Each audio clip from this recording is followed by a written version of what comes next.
Organization Day 2025. I request our esteemed chief guest, Mr. Safi Ehsan Rizvi, Advisor NDMA, Dr. M. Ravichandran, Secretary MoES, Dr. M. Mohapatra, DGM IMD, to please come on the dais. Dr. R.K. Giri.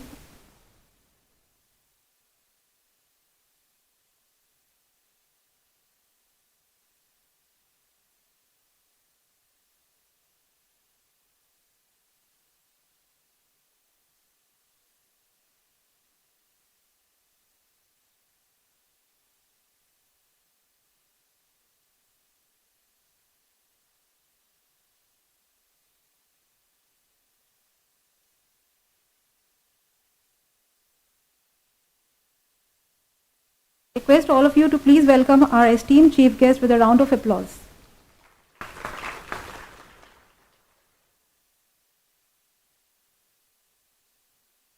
Today we are all here to celebrate WMO Day 2025. WMO Day is celebrated on 23rd of March every year to commemorate establishment of the World Meteorological Organization in the year 1950.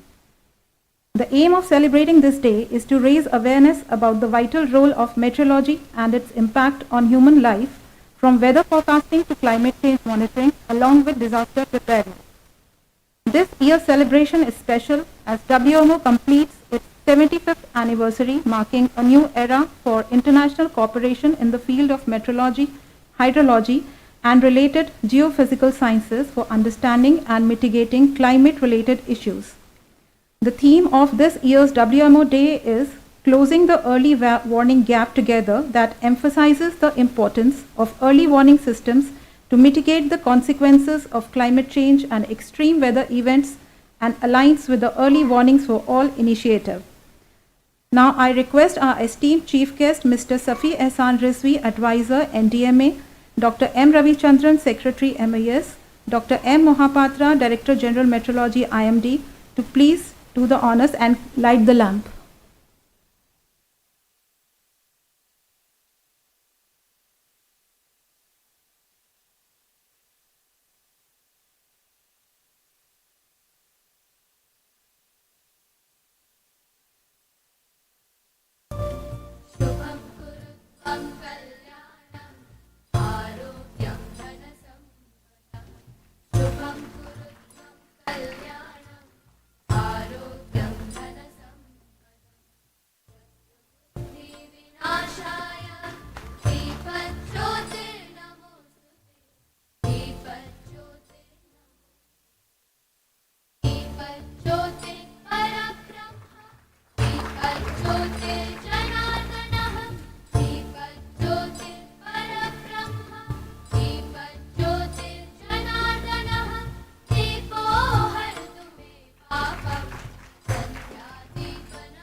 Thank you, sir. Thank you so much. I now request everyone to please join for the IMD theme song.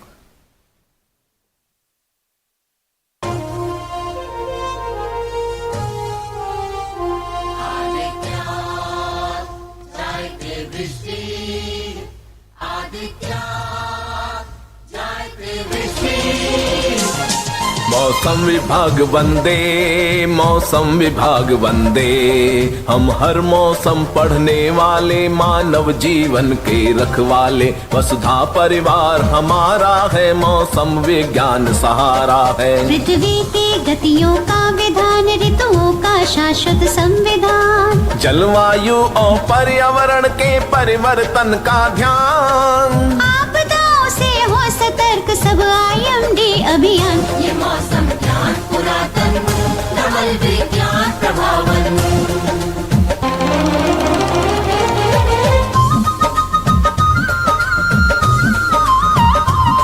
जल थल अंबर हर गांव नगर पर्वत घाटी जंगल सागर जीते हम संग फिजाओं के लाते संदेश हवाओं के। सहयोगी मित्र किसानों के जन जीवन की मुस्कानों के कर्तव्य निष्ठ मौसम प्रहरी जन सेवा में आस्था गहरी।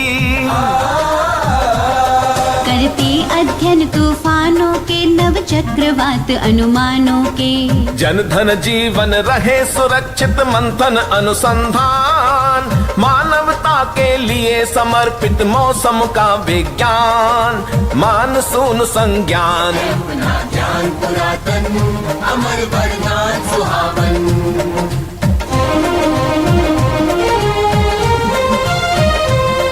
वैदिक संस्कृति का नव विहान ऋषि चाणक्य का अर्थ ज्ञान कवि कालिदास के मेघदूत आदित्य प्रभा के अग्रदूत। मौसम उपग्रह का दिग्दर्शन ऋतु चक्र प्रवर्तन विश्लेषण। भारत के स्वर्णिम कल के लिए शुचि मन में दृढ़ संकल्प लिए।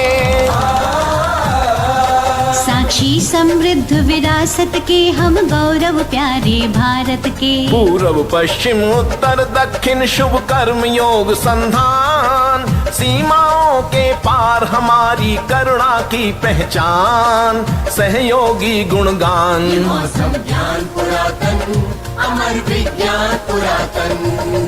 मौसम विभाग वंदे मौसम विभाग वंदे मौसम विभाग वंदे मौसम विभाग वंदे।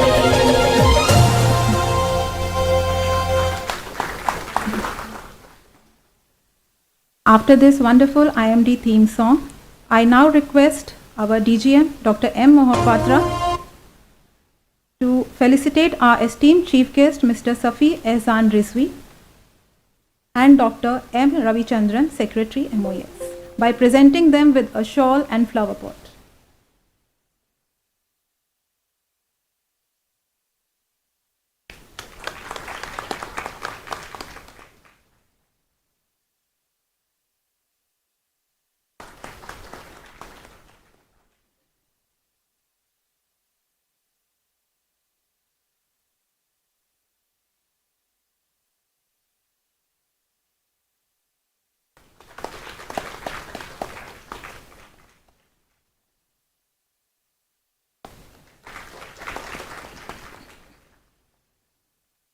Thank you, sir.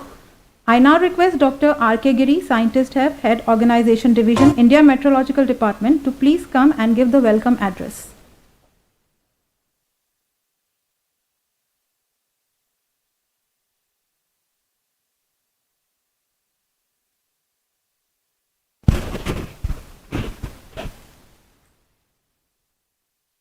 Good morning to all. Respected dignitaries on the dais, of the dais, and those who have connected online, esteemed guests, colleagues and friends. It is my great honor to welcome you to the World Meteorological Day 2025 celebrations.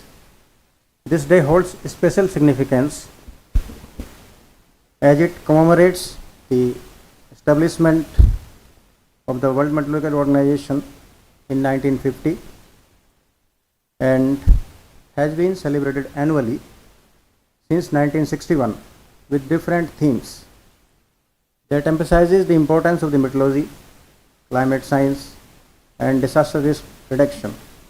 Each year, this occasion reminds us about the essential role that meteorology, climate science and early warning systems play in safeguarding lives and livelihoods.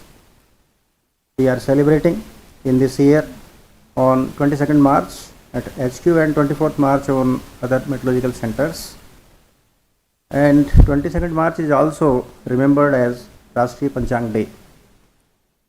This year's theme, Closing the Early Warning Gap Together, highlights an urgent global priority, ensuring that every individual, regardless of their location or circumstances, has access to timely and reliable early warnings. While we have made significant progress in weather forecasting and disaster preparedness, gaps still remain, particularly in vulnerable regions. Our collective missions is to bridge these gaps through innovations, collaboration, effective policy implementations. We are pleased to have with us today our esteemed chief guest, Mr. Safiya Ehsan Rizvi Sahab, advisor NDMA, whose leadership has been instrumental in strengthening India's disaster preparedness framework. Dr. M. Ramachandran, Secretary, Ministry of Earth Sciences, who has been a guiding force in advancing meteorological and research and technological innovations. DGM IMD, Dr. Mrityunjay Mahapatra, whose leadership, guidance and expertise in forecasting early warning dissemination and constant determination continues to play a crucial role in protecting lives and infrastructure. Over the years, Meteorological Day themes have focused on key issues such as climate changes, disaster resilience, hydrology, and technological advancements in meteorology. This year's theme builds upon those efforts by emphasizing the need for global inclusive approach to early warning systems.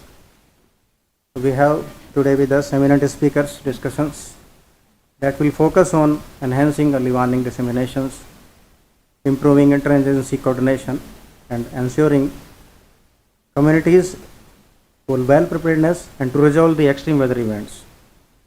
By working together, scientists, policymakers, stakeholders, disaster management professionals, and community leaders, we can transform early warnings into life-saving actions. On this occasion, I extend my heartfelt gratitude to our distinguished guests, esteemed experts, speakers, and the participants for their dedication to this important event. I urge from this platform to reaffirm our commitment to closing the early warning gaps together. Thank you, and I wish all the insightful and impactful World Meteorological Day. Thank you very much.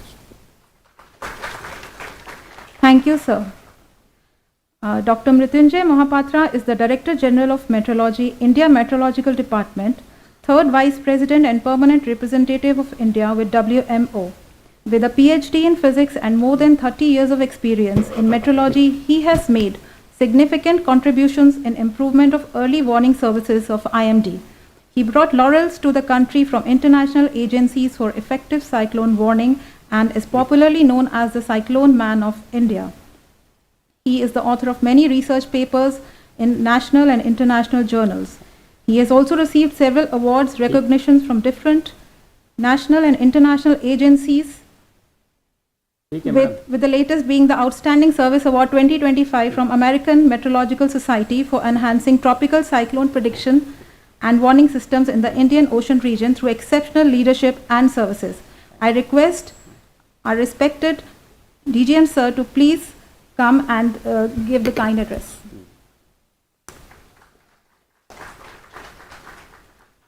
Good morning, namaskar to all of you. Respected Secretary, Minister of Earth Sciences, Dr. M. Ravichandran, respected Dr. S.I.S. Rizvi Sahab, Advisor, National Disaster Management Authority, Prasad Sahab, Valedictory Sahab, our friend from CDAT, who is the brain behind the application of Common Alert Protocol, and dear friends from Minister of Earth Sciences, India Meteorological Department, present here, and the friends joining online. At the outset, I congratulate all of you on the occasion of World Meteorological Day. This World Meteorological Day commemorates 75 years of World Meteorological Organization. International Meteorological Organization came into existence in 1873, while India Meteorological Department came into existence in 1875. It means we are almost contemporary with IMO, and by that way, IMD has been and part and parcel of the policy, plans, guidelines internationally with respect to weather, climate, water, and many more. However, in 1950, IMO was redesignated as World Meteorological Organization, and hence this year we are completing 75 years. And IMD has completed 150 years considering its establishment on 15 January 1875. So over the years there has been a lot of improvement with respect to weather and climate services. But the background work which goes to achieve this success are many. The first and foremost initiative was taken up by the WMO to standardize the various instruments to ensure exchange of data so that you can have the analysis of the meteorological fields, and hence you can identify the various weather and climate systems across the globe, their genesis, their evolution, their impact, their dissipations, etc. And gradually it could come up with other aspects like the capacity building, the transfer of knowledge and technology from one country to the other, and hence the hand holding, so that entire community can come up with the equal capacity to deal with various types of weather and climate phenomena. And then afterwards, the world came into experiencing the impact of the global warming and the climate change, and therefore the focus also was added towards the greenhouse gases, their monitoring, their predictions, and hence accordingly the heredity forcing, socioeconomic pathways, and finally the predictions. So therefore now the objective of the World Meteorological Organization includes the weather, climate, water, and also the climate change. So while doing so, it was found that because of the climate change, the frequency, duration, and intensity of extreme weather events are increasing and becoming more and more unpredictable. The predictability is becoming difficult because of the mesoscale development of the weather phenomena, very localized development of the, for example, heavy rainfall, thunderstorms, lightning, etc. So to address that, the first and foremost requirement with respect to disaster risk reduction is the early warning system. And that early warning system is a multi-hazard early warning system, because at a time, if say for example there is a thunderstorm, there could be squall, there could be gustiness, there could be hailstorm, there could be rain, there could be lightning. So most of the weather phenomena you will find it is a multi-hazard in nature. So therefore multi-hazard early warning system became the priority, and as the time passed on, we found that simple early warning is not sufficient. There should be some kind of early actions based on the impact-based forecast and risk-based warning. So globally, therefore, objective is to provide the multi-hazard early warning, which is impact-based and risk-based. So while doing so, there are a lot of limitations because we do not have sufficient observational data, and weather forecasting is an initial level problem. As all of us know that the globe is more or less water. We have got more water than land. And in the land itself, we have got many hills, hill ranges, the deserts. And also we have got the poor people, socioeconomically poor regions. We have got small island nations. We have got the least developed countries. So therefore, the capability to establish the observational systems is a challenge for each of us. So therefore, the objective is to bring out the improvement in the current status of observations, then modeling, then forecasting, early warning. Once you do observation, you cannot afford also to have the computing system and hence the modeling systems. So therefore, there is a need for a cascading process that like the global leaders in the field, like developed countries and small and even developing countries like India, China or Japan, Korea in the Asian region, and many others in European and American countries, who have got the capacity to have the high performance computing system and the model running, they can afford to provide the forecast for the small island nations But however, one simple forecast from the model is not sufficient because people in the small island nations or least developed countries, poor countries, may not be able to interpret those forecasts. So there is a need, therefore, to have the regional centers. There should be regional specialized meteorological center like we have for the entire South Asia, Southeast Asia, and Middle East. Those who can make available in a digital platform all the observations, all the model forecast to all these four countries. And also they can interpret, analyze, and prepare some kind of guidance which can be utilized by these countries. And finally, those countries, they can give the forecast utilizing the resources of regional specialized meteorological centers and the global centers. So by that way, there is a cascading process working into the entire globe, and we are happy that we are also working towards that direction. We act as a regional specialist meteorological center for tropical cyclones to provide forecast for 13 countries and warning advisories.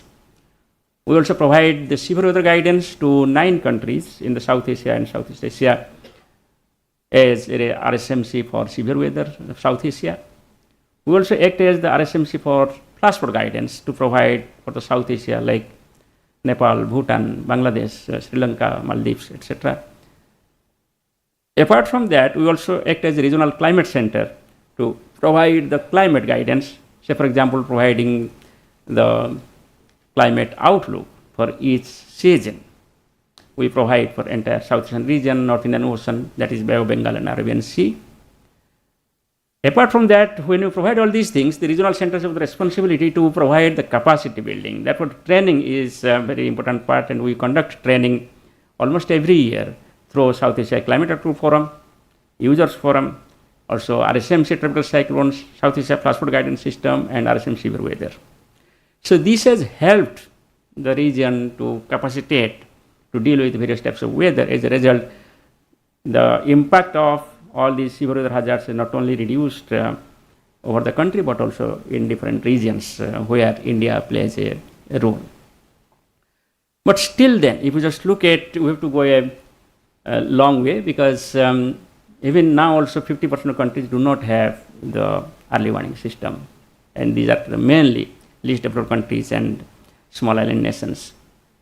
And when I talk of the early warning system, there are different components. The first component is that we should know the risk based on the past data, historical data. We should evaluate the risk to find out that knowledge of risk we should have, so that now heat wave is coming. If I know the risk involved, say in a particular district in Andhra Pradesh, then I can be in a better position to provide the impact-based forecast for the heat wave for that particular district. So therefore, knowledge of the risk, and once you want to know the knowledge of risk, you need knowledge of the hazard, vulnerability, and exposure. Then only you can assess the risk, the historical risk. That is the first and foremost requirement for which different organizations are working, especially NDMA is responsible as nodal agency, but IMD also works towards the directions. Even BMTPC, Building Material and Transport Promotion Council of Ministry of Urban Affairs also brings out, and there are many other organizations who are working towards the directions. So we are in a better position compared to many countries to have the knowledge of the risk. But the need is that we have to go for further high resolution risk assessment. We do not have sufficiently high resolution digital elevation models. We do not have that type of past observations. Geospatial technologies come up where we can have the interpolation and assess the risk in different parts. In, say, for example, block level or the village level risk assessment. Of course, it is a very long-term goal.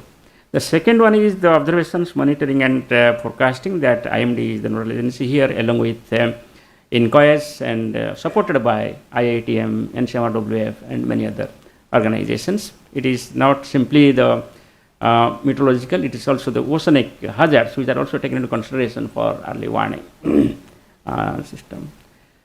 Then the third aspect is communication. So we have developed a very good scheme of communal protocol, and we have come up with many redundant systems in the country with the help of our Minister of Communications committee, and which is being utilized to reach out to the common mass. But that is not the case everywhere. Many people do not have any such communication system. So there is a long pending works also even with respect to communal protocol. We are now able to only send the SMS. There are a lot of scope to improve the Keynote protocol. And fourth one is the capacity building, as I was talking about. There is still scope to improve the capacity of the people. Even in our country also, if you look at the tribal people, they may not understand the scheduled language what we are utilizing. So they need information in their own language. So there are a lot of challenges. So considering all these, so United Nations and WMO came together to give a clarion call in 2022, where by 2027 we will have the early warning for all. So this year we are just taking stock of where we have reached in each and every country. It is not like that the developed countries also have complete early warning. For example, Canada evaluated, they found that yes, they are not good even in certain hazards, and they found that they are still lacking. They do not have the sufficient early warning for all types of meteorological hazards. So like that, even developed countries, developing countries also have to go a long way, apart from poor countries like least developed countries. So therefore, this the theme of this one is the closing the early warning gap together. So when it is told together, I have told the four components of this multi-hazard early warning system.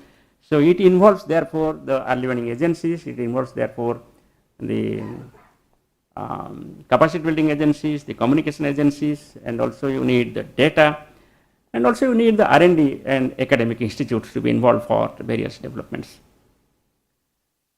So I am sure today with this objective we can think and we can bring out some recommendations by which India can help improve its early warning system and also can help improve the early warning system for the region here at least. So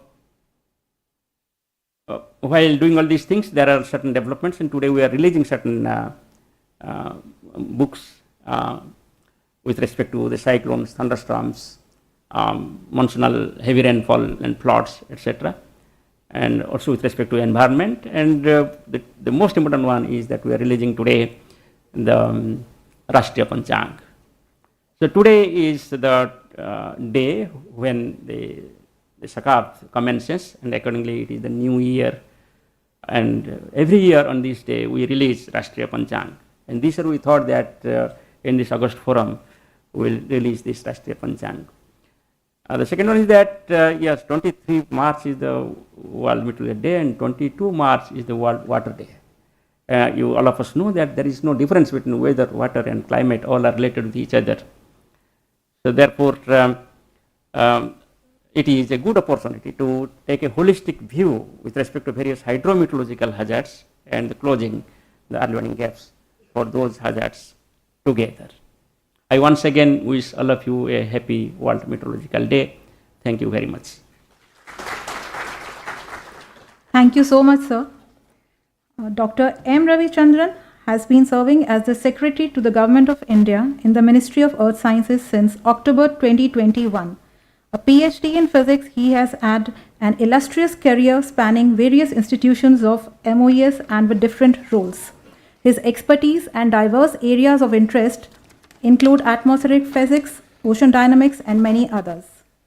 Dr. Ravichandran has been recognized with numerous awards for his contributions to the field of earth sciences, including a National Award in Ocean Sciences, the Dr. Srinivasan Endowment Award, and Dr. S.Z. Kazim Award for Excellence in Marine Sciences. I request Thank you. sir to please give your valuable words. Thank you. Mr. Rizvi, Advisor NDMA, Dr. Mahapatra, DJ IMD, Dr. Giri, my colleagues and friends from India Meteorological Department and Ministry of Earth Sciences, and today's speakers for the technical session, and various guests and invitees. Very good morning to all of you. And first and foremost, as we celebrate World Meteorological Day today, I sincerely thank every one of you for your contribution for improving weather and climate forecast. Definitely your dedicated efforts of each individual and group as an organization whole has significantly contributed to the various meteorological warnings and disaster hazard preparedness. For a decade, of course, the WMO has played a pivotal role in terms of understanding and predicting the various weather and climate system, and of course they are making a pivotal role, and that way it is WMO is making a international, like what is called the vision as well as the planning for the world. Entire group they are planning, and we are also part of the planning group for the weather and climate system. Of course, there are about a lot of challenges still exist. Also, equally, there are a lot of opportunities also exist to meet that challenges. As rightly pointed out Dr. Mahapatra, there are many pillars. In various pillars we need to improve, and this year's WMO Day theme is closing the early warning gaps together. When you talk about early warning gaps, what are the presently exist? Each one of you can think about what are the gaps. Any other things. Of course, the early warning has to reach the people for better preparedness. For that, I think there are many gaps exist still. I think it is imperative that each one of you to look at individually. And maybe I request my colleagues from IMD, write down from your perspective what are the gaps. At least this day, today, you have to think about what are the gaps as there. If maybe communication, maybe observation, or many things. There are many things we need to fill the gap. I think that is very important in this year. At least we need to take it up as very serious thought about. We need to fill the gap. According to me, the gap, of course, before the gap in the 4 area for early warning, as already mentioned. Number one is disaster risk knowledge, as of course it is already pointed out by WMO. What are the knowledge available, and what are the knowledge gap exist in this area, especially in our meteorological community or meteorological system, we need to understand. And the second component is, okay, there is a knowledge gap, then we need to, what are the things we need to detect, what are the things we need to monitor, what are the observation requirements, what are the analytical skills are required, and what are the forecasting system is required, we need to think about. That is a second pillar. And third very important pillar is of course the dissemination. How do we disseminate our knowledge, or maybe warnings or things timely? That is more and more important, because you may be a lot of food and other thing you might have cooked, but if you are not able to serve properly, there is no meaning. So I think we need to have a better dissemination mechanism, and also it is to be user friendly. You cannot make a scientific jargon to that time to tell about various scientific jargon. You have to be very simple way, we have to communicate in timely manner. That is number 3. Of course, the last one is we need to think about preparedness and readiness. How do we do? Suppose now next season is going to come as a heat wave. So what are the preparedness is required? What are the readiness we need to plan? So all this area we need to think about, and we need to look at it presently, what are the gaps exist. And if I consider, of course, these 4 pillars are there. Below that, if we are closely from IMD perspective, if we see that, there are 4 pillars again. If you see specifically, we need to have more and more observations. Of course, thanks to government, it has initiated the mission MoES. Under that mission MoES, we are planning to go for at least 1 order magnitude of observation in terms of both in situ and remote sensing. I mean, remote sensing means radars and profilers and maybe even satellites. So we need to augment various observations, and I look forward where we need to observe, what we need to observe, and why we need to observe, and what we need to understand from observation, what data we need to assimilate into the model so that we can have a better initial conditions. All these things you need to think about it. I think each one to bring out some of the important things, you write down the board, okay, this year, this gap we need to build. So for the ministry perspective, I feel that this year, maybe next 1 year time frame, we need to populate entire country with the radar network, and also we need to have an entire weather system we have to be detected and monitored. That is the most important aspect we need to think about it. Of course, when we talk about observation, we need to have more and more what is called, we need to innovative things we need to have, because even the rainfall or anything, something we have to involve the people. The people can contribute to the observation system, like social media or crowd sourcing or any other way, whether IoT enabled system, whether we can incorporate so that we can get more and more observations. So I think I request all of you as well as your colleagues and friends from other discipline as well as international communities, you have to discuss and think about how we can populate more and more observations to get more and more data. That is a very important things we need to think about it. So once you have observation, then the next important aspect I personally feel the gap exists in the present system is understanding. There are many understanding which we need to do further. If you know that what are the cloud processes, how it is evolving, how the rainfall is happening. You may forecast the rainfall today, but it will not rain today. But if the rain is conducive, it is almost available up to the atmosphere. It is not able to fall, but it is available in the cloud. So why that processes we are not able to understand, and what are the microprocesses happening? I think we need to have a lot more understanding is required in terms of cloud processes. And there are many things in the understanding. According to me, you make it a teleconnections with the various regions, whether you take it to polar regions or exotropics, what are the teleconnections exist in our system? Because tropical region is a very complex. The system is very complex when compared to mid-latitude and polar regions. So we need to have more effort and put in understanding than the other people. So that is why we need to have more and more effort in that direction. And also we need to think about various forcing. What are the internal forcing and external forcing? What are the linear systems exist? What are the non-linearity? Still we are not able to quantify many of the things. And also we need to have a what is called our modeling effort. What are the various model physics, especially subgrid parameterization and all other things we need to improve over the period. And also we need to incorporate how our atmospheric system, how physics interact with the chemistry and chemistry interact with the physics, and also in the ocean atmospheric coupling system, how it works, and what are the coupling process. So there are many things are available or we need to yet to be understandable. Of course, for all these things, we need to have a data. And the data availability is very important. I request IMD again, open up the data since it has come up with the AML and all other technique.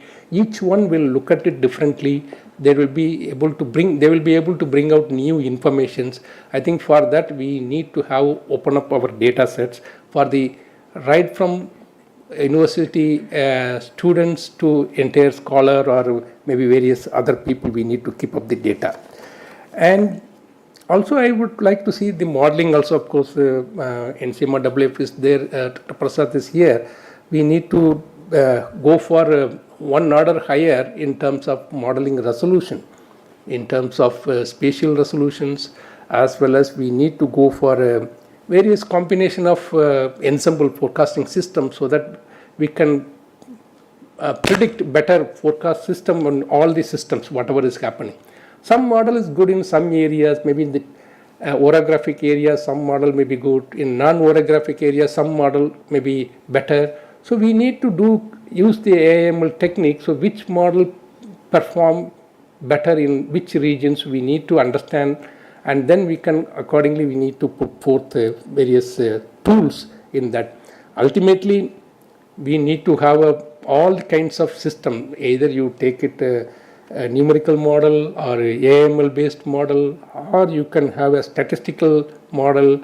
All these things together, plus finally we need to have a human intelligence, that is a synaptic system.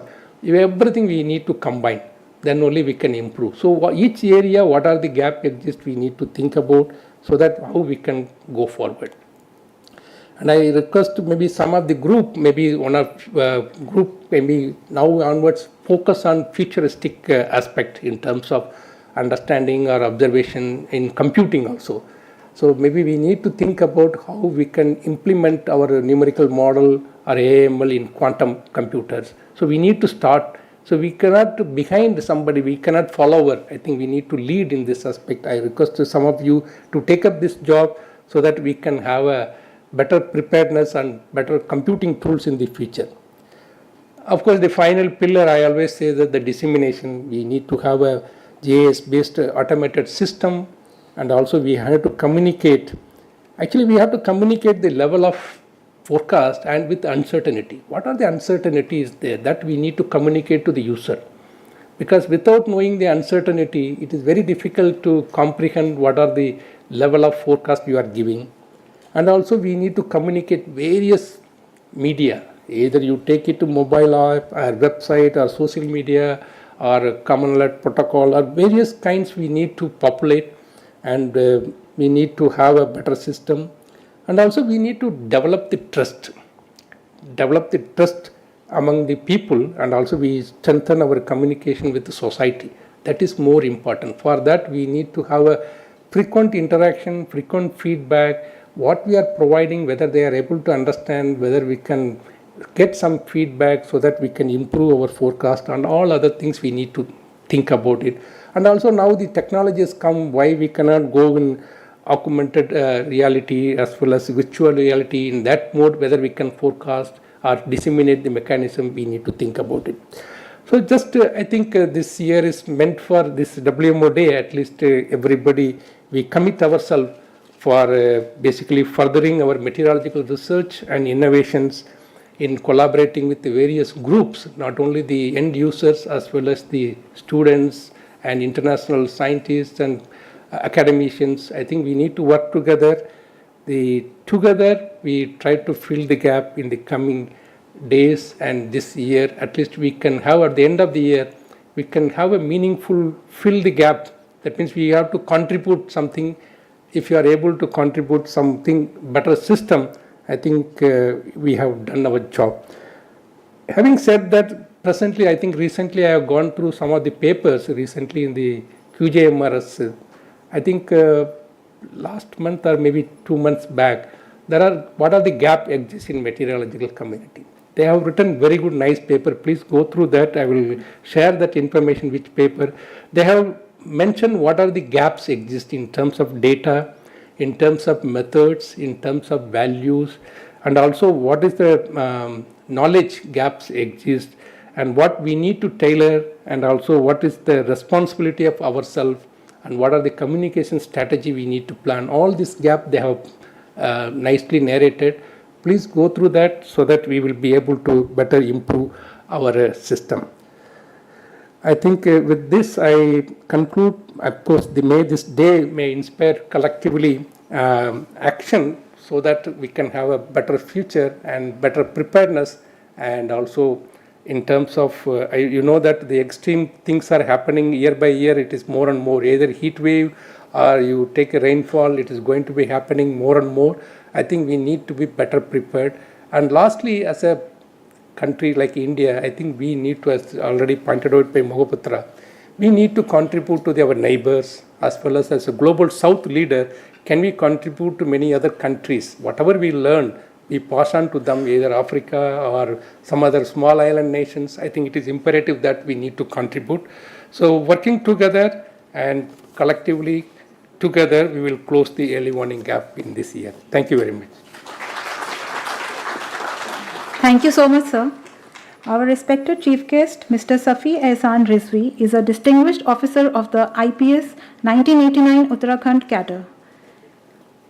His extensive experience in national security and disaster risk reduction continues to contribute significantly to India's administrative and strategic landscape. In recognition of his exemplary service, Mr. Rizvi has also been granted the Apex Scale by the Government of India in September 2024. I request, sir, to please give your kind address. Thank you, ma'am.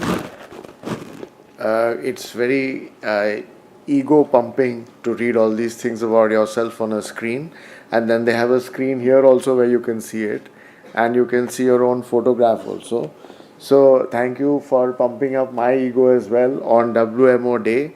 So congratulations to all the scientists here at IMD, and and the entire community of people involved with meteorological work. So as you can see from that, I am the furthest away from a scientist. And I stopped studying science in class 11. I had very good marks in class 10.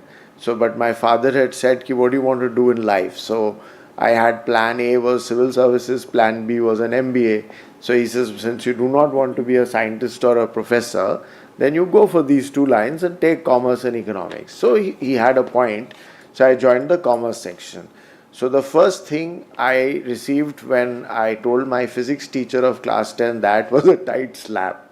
So the tight slap came from my favorite physics teacher, and he said, "You are a stupid boy, you are a bright boy, you could have added to the academic community and whatever. Anyway, so it was very kind of poetic justice for the physics teacher that when I came to NDMA from my entire career of some 34-35 years in the security establishment, it was totally unexpected. However, it has turned out to be an exercise in discovery. And my father was a scientist. He was a PhD in geology. He worked with Geological Survey of India. So all we knew about practical science was when he used to go to the field and prospect for minerals and various other places. So that was our only connect with science.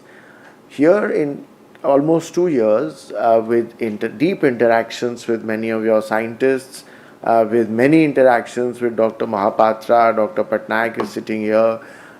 It has been a fascinating ride, and I'm not just mentioning IMD, I'm also talking of NCS, GSI, Central Water Commission, and the entire spectrum.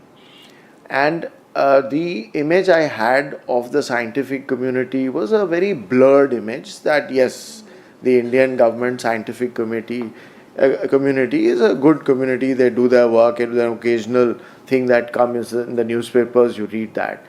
But now in these 2 years, I have developed very deep respect for the thoroughness, number one, for the thoroughness of the work, number two, the absolute minute level of work that India's government scientists and organizations are doing, which means that there is nothing that has been left to anybody else to come and tell you. You can do it yourself, and many things you are doing. Then the third very big thing which I am seeing from what DG IMD and Dr. Ravichandran just spoke of is that you are not resting on your laurels, patting your back and saying, we've done a great job and we should take out a flag march or something like that. You are talking about the next year and the year after that, and you are trying to, Secretary Sir is saying that you write down in slips of paper what are the gaps. So the desire to excel and move forward and continue on this path of progress, I presume that is what has brought IMD to its level today in 150 plus years. It has been a whole galaxy of your ancestors in this community that has brought you here. So the culture of this organization, the culture of the earth sciences establishment of the government of India is this: going into really minute details, being very thorough, and then always searching for something new and something better to do. So I really congratulate all of you on this ethic. One thing which I find missing, which I see a lot in Western establishments, scientific establishments, is the show-off part. You don't show off that much. You do not write that many papers. You do not give so many interviews that come out that project what you're doing. If you're doing some minute work on some aspect of space science or this, there needs to be more projection. That is something which India, because any of the foreign countries, the foreign relations that we have based on scientific research, whenever they come here and interact, they are all very impressed. But they come here and interact only, then they become impressed. And so then they want to collaborate with us on an equal level. They do not have any leg to stand on, I personally feel, on the Met predictions. But what do they have? They have these very interesting private sector apps, which everybody, suppose a cyclone is coming, people are looking at the international private sector apps. But nobody knows that the data that is feeding those private sector apps, actual ground data, is coming from 5 stations or 2 stations, and the rest of it is modeling. Whereas here the data is coming from several types of stations on the ground, and in the future after Operation Mausam from the atmosphere and modeling. Not many people know that IMD has such an A-class supercomputing facility, how you calculate your models and all that. So I do feel more projection is required. Then the history of IMD. I was not very aware of the history. DG IMD was a short while ago giving me the entire brief of how different organizations came up. So in my entire 18 years in the Intelligence Bureau, we are very proud of our history. It started in 1885. So 1885 would make it 140 years now. So almost as old. The way it has morphed, and then the big similarity between IMD and IB is that these were the motherships, and from them various organizations started coming out. So if you're building a specialization in a certain group, that specialization becomes so important that in itself it becomes a separate organization. So several such organizations have come out of IMD. Being a mothership requires the kind of class and the kind of attitude and the kind of family bonding that is projected by all of the scientists who I worked with in IMD. I have always seen interactions to be very pleasant and extremely deep, especially with the kind of presentations that we see.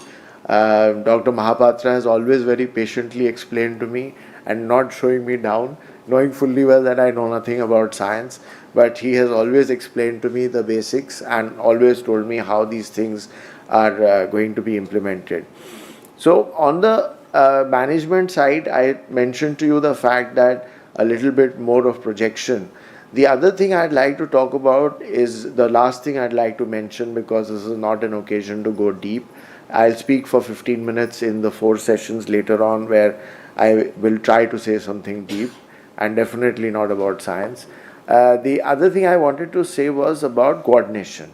So this coordination aspect I have found in my entire career as a regular police officer in UP at the district level, where between DM and SP, if there is no coordination, it can lead to serious trouble. And at the end of the day, you will say that it's the SP's job. What is the DM's job? But there are several other things that suppose there is a fire in a transformer. So the police has to attend to it. However, the transformer has to be repaired by the DM side of the story. So better relations improve the working of a district. 1 + 1 becomes 3. Then there are so many other organizations, private people, non-profits, political setup. Everybody has to work together. Then we came into the Intelligence Bureau. There are so many intelligence agencies. Do they talk to each other? Maybe, maybe not. Is it institutionalized? Maybe, maybe not. So these things are very important.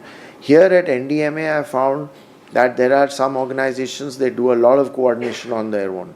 Like IMD does a lot of good coordination on its own. It's got certain officers who are talking to various other organizations, international interactions. So all of this needs to be institutionalized. So in NDMA, we tried to institutionalize all this through means of a committee on disaster risk reduction. And we have one on every hazard, like on glacial lakes, on earthquakes, on landslides, on various other things, and on disaster risk finance. So that coordination comes in great handy, and it is of great assistance in increasing synergies. So that is one little piece of unrequited advice which I call. I mean, you didn't ask for the advice, but I'm offering it. And with these words, I would close what I have to say. And again, congratulations to all of you, and thank you for this invitation. Thank you so much, sir.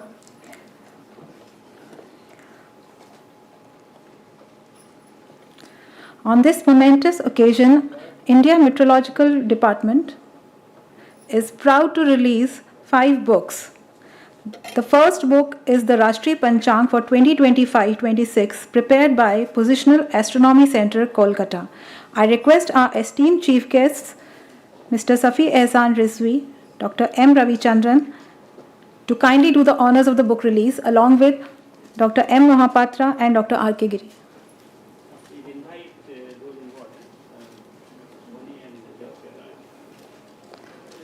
Please.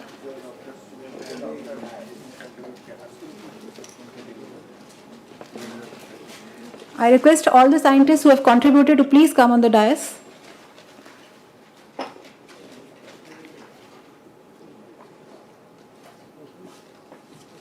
Positional Astronomy Center compiles and publishes the following important annual publications: Indian Astronomical Ephemeris, Tables of Sunrise and Sunset and Moonrise and Moonset, and Rashtriya Panchang. One of PAC's most significant contributions is the Rashtriya Panchang.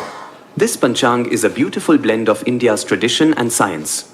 The National Panchang includes detailed information about Tithi, Nakshatra, Yoga, Rashi Transit and Karana. It acts as a guide for all Indian festivals, religious rituals, and even agricultural activities. Notably, this Panchang is available in 14 Indian languages, ensuring its accessibility to people across the country. PAC not only creates the National Panchang but also plays a crucial role in the calculations of various types of calendars. Solar calendar, based on the position of the sun, this calendar is vital for agriculture and meteorology. Lunar calendar, based on the motion of the moon, this calendar is used for religious observances and festivals like Eid. Lunisolar calendar, a combination of solar and lunar calendars, primarily used for the Hindu festivals. PAC ensures accurate calculations for all these calendars, helping communities across India celebrate their festivals and plan their activities at the right time.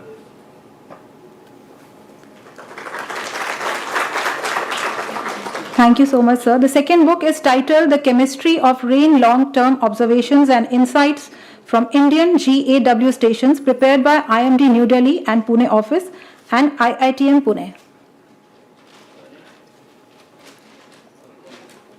I request Dr. V.K. Soni to please come on the dais. And Dr. Anikendra, Scientist C.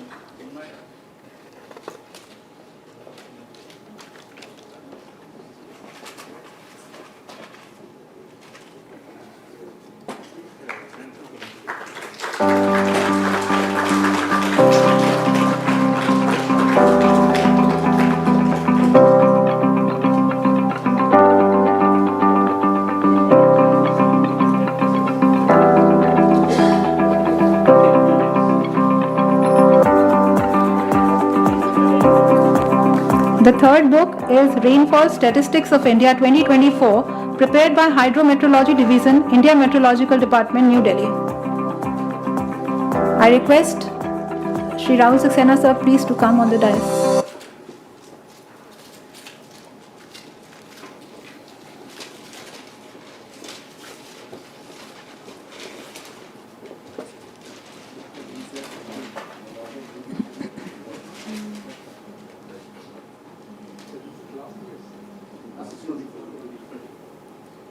Greetings to all on the 75th WMO Day.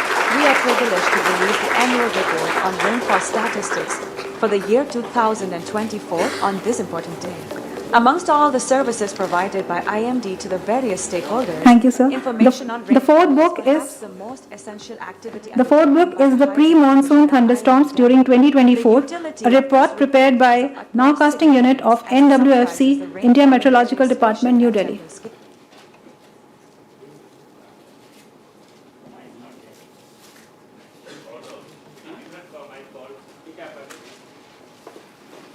I request Dr. Jairamani please to come on this dais.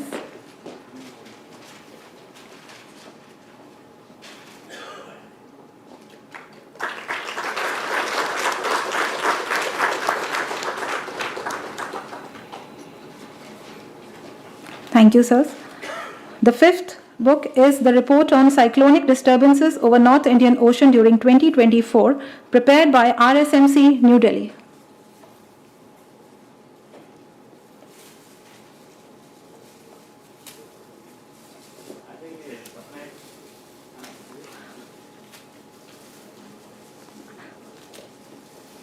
I request Dr. D.R. Patnaik, Ms. Monica Sharma, scientist, Dr. Anand Kumar Das, and all scientists to please come on the dais.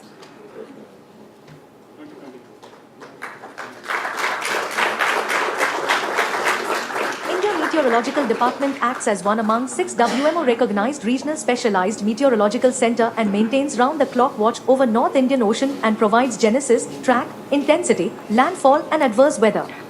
Forecast of heavy rainfall, strong winds, high waves and storm surge in association with cyclonic disturbances to 13 countries in the North Indian Ocean region, including Bangladesh, India, Iran, Maldives, Myanmar, Oman, Pakistan, Qatar, Saudi Arabia, Sri Lanka, Thailand, United Arab Emirates and Yemen.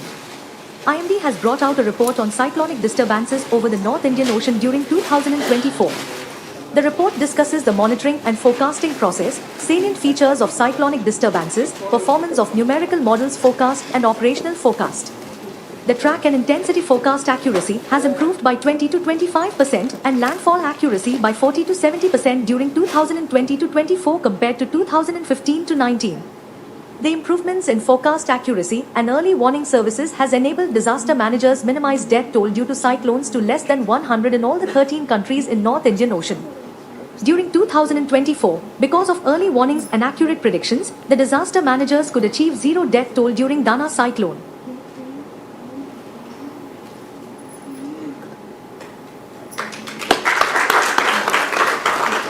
Thank you so much, sir, for doing the honors. Now I invite Dr. Anikendra Kumar, Scientist C, Organization Division, for a vote of thanks. Okay, thank you very much. So I did like to express my profound gratitude to our chief guest, Mr. Safi Hassan Rizvi, Advisor, National Disaster Management Authority. My sincere appreciation extends to Dr. M. Ravichandran, sir, Secretary, Ministry of Earth Sciences, and Dr. M. Mohapatra, Director General, India Meteorological Department, for graciously sparing their valuable time amidst their busy schedules. Heartfelt thanks to all the participants who joined physically as well as the virtually. For your active engagement is deeply appreciated. Thank you once again to everyone who are involved in this occasion. Thank you very much. Thank you, sir. I request everyone to please stand up for the national anthem. जनगण मन अधिनायक जय हे भारत भाग्य विधाता पंजाब सिंध गुजरात मराठा द्राविड उत्कल बंगा विंध्य हिमाचल यमुना गंगा उच्चल जलधि तरंगा तव शुभ नामे जागे तव शुभ आशीष मांगे गाहे तव जय गाथा जन गण मंगलदायक जय हे भारत भाग्य विधाता जय हे जय हे जय हे जय जय जय जय हे।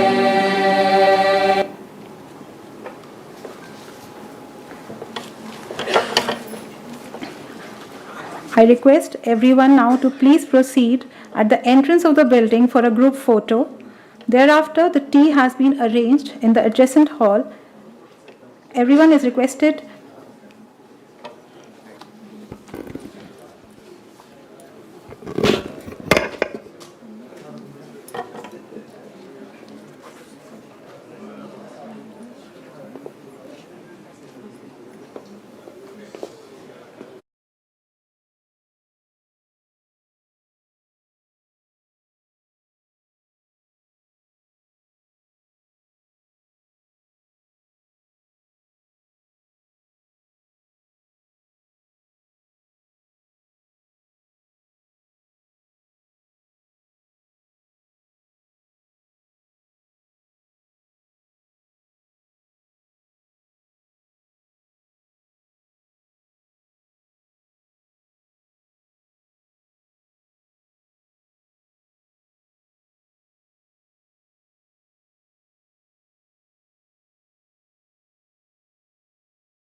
Good afternoon, everyone. So now we are going into the technical session. So I would request Dr. Naresh Kumar, scientist in the NWFC, India Meteorological Department, and the title of this talk is the Early Warning for Early Action Against the Heat Wave.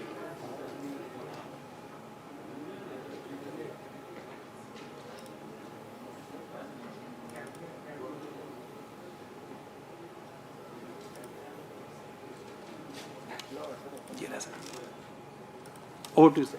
Thank you. Good afternoon, all. So I will discuss about early warning for the early action against heat wave. So if you talk about the summer season, generally it starts from, we consider it generally from March to July. Generally what we see in March, generally temperatures are above normal over North Peninsular India, adjoining part of Central India, you can say Odisha and Gujarat. And when we come to next month, April, so it further extended towards north, towards central part of the country, adjoining the North Peninsular India, then Northwest and East India. Then finally, as May is the hottest month, it covers most part of the country. We can say except northeastern state and extreme South Peninsular India. And when we come to the June month, generally monsoon set over southern peninsular India, so maximum temperatures generally maintained over the northwest and adjoining central India. But if you see nowadays, it has changed. Nowadays we are experiencing even heat wave starting from February itself. This year also we experienced heat wave over Konkan in February, even that is coastal Karnataka also we have experienced heat wave 1 or 2 days. And in the month of March, we experienced heat waves over Gujarat and then over your Odisha and then other part, central part of Maharashtra, Madhya Pradesh, sorry, Maharashtra, we can say whether about other reasons. So, if you talk about general heat wave definition, there is no well-defined definition, but you can say consensus of heat wave definition all over the world. So there are different definitions. If you talk about US National Weather Services, they consider a period of abnormally hot weather generally lasting more than 2 days.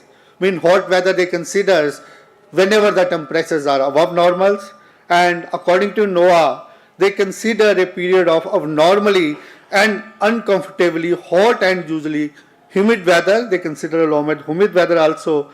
And if you talk about UK Met Office, they consider extended period of hot weather relative to expected conditions of the area at time of year, which may be accompanied with high humidity. So there are the different definitions at the different part of the world.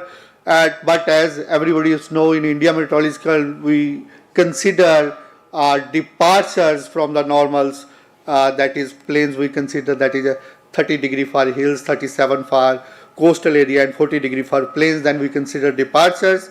And if it is more than 4.5, then heat wave, and then severe heat wave when it is more than 6.5 degrees Celsius. And another criteria we consider based on threshold also 45 degree and 47 degrees Celsius. And we declare heat wave at least when it should have at least 2 stations and declare at the second day of the heat wave. So another is warm night. Then warm night we consider maximum temperature should more than 40 degrees Celsius, and then we see the departure from the minimum temperatures. If it is more than 4.5, then warm night are 6.5 and more, then we say severe warm night. I feel everybody know about these things.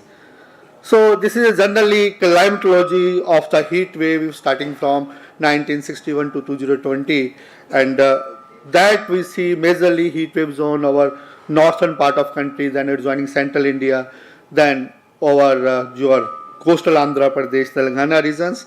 And if you talk about the El Nino year or La Nino years, we experience more number of heat wave days in El Nino years. And if you see the month-wise climatology, in generally March we experience 1 or 2 days heat wave days over Gujarat, Odisha, or somewhere part of Maharashtra. But again, now till now we have, if you see this year also, we have experienced more than 4 to 5 days heat wave days over Gujarat, then considering Odisha, then Jharkhand, then even Chhattisgarh also. So that also we have experienced in previous years also. So in general, now heat wave we can say is setting generally over March, over the majorly over the central part of country joining North Peninsular India. So this is general a trend of frequency of heat wave that everybody is known. Heat wave are increasing and its duration of heat wave days are also increasing over the most part of the country. So if you again talk about pattern of the heat wave, it's generally period we can say consider now instead of March to July, we can consider from the at February to July, and when the surface temperatures over the many part of country, specifically it started from again North Peninsular India, then generally it occurs interior plains when dry and warmer air is transported in a region with clear sky, and which is as a result of maximum insulation during that periods.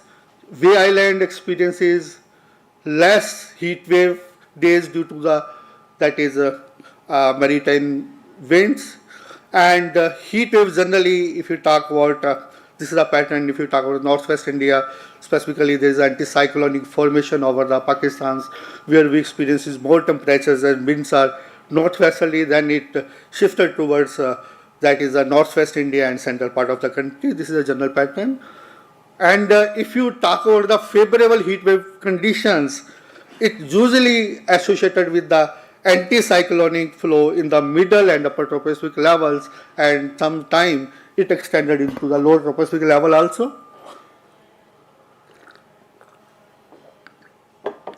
If you talk, the blocking high in the upper level has been responsible for many extreme heat wave over the different part of the globes.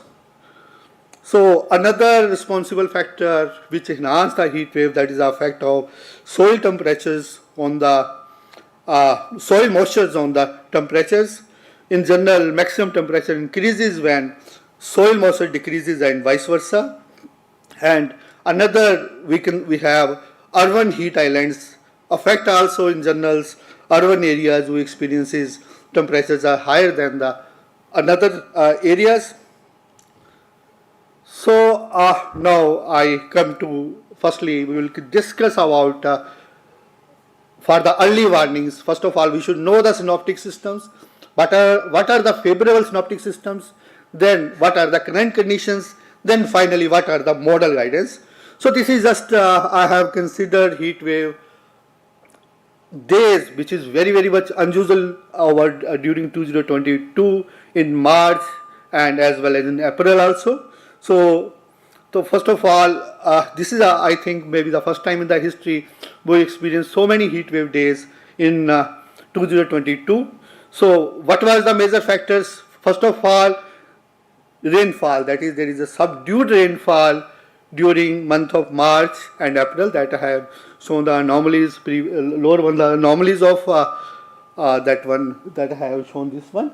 And subdued precipitation specifically in winter is due to the western disturbances. Whatever the western disturbance influenced the region, that were the fever, that was the another reasons. So this is I have put slides about 200 geopotential heights, then 500 geopotential height, then at 1000 GPH. Here what we see here, there was a high pressure zone blocking high over Pakistan's and joining northwest India at 200 and 500 HPA. That is a in general favorable feature for the extreme heat wave.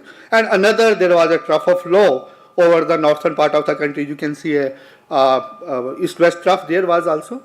And second thing, what we have experiencing, jet stream was very much of north as compared to its normal position, which should be 28 degree and it was shifted towards north.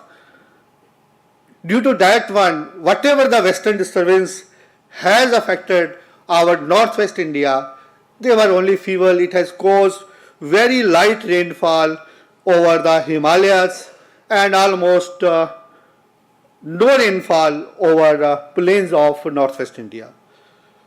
So the second question is why jet stream shifted towards north.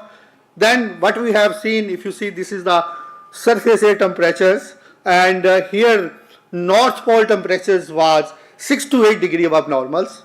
That may be the one of the cause jet stream shifted towards the north, and it was 35 degree north. So due to that one, jet stream shifted towards the north. As a result, whatever the western disturbance that influence Indian regions has caused very less precipitation, and it has caused only the precipitation over the western Himalayan region, that was also very much subdued. And second thing, there was an anticyclonic, whatever blocking high developed over starting from 700, 500 HPA to 200 HPA over Pakistan adjoining area, and the Pakistan area temperatures even reaches 43 to 45 degrees Celsius during those days. And as a result, winds are northwesterly, and due to northwesterly wind, all the temperatures starting from Rajasthan, Punjab, Haryana, it has come in the grip of abnormal heat wave in the month of March and April. So this is another chart, I think. Again, what are the another favorable synoptic? This is I have considered NWE chart based on 2023 in April. So here, if you see what we can see here, one is there is a low zone over East India, that is a favorable. Another thing, if you see, there is an anticyclonic circulation over northwest and joining central Bay of Bengals, and it has winds are coming from anticyclonic circulations, and there was a confluence zone over Odisha and adjoining area. And another things, there was a trough, that is east-west small trough, maybe over North Chhattisgarh to somewhere over northern part of Vidarbha, and another, there was a small trough over somewhere over, you can say, GWE adjoining area.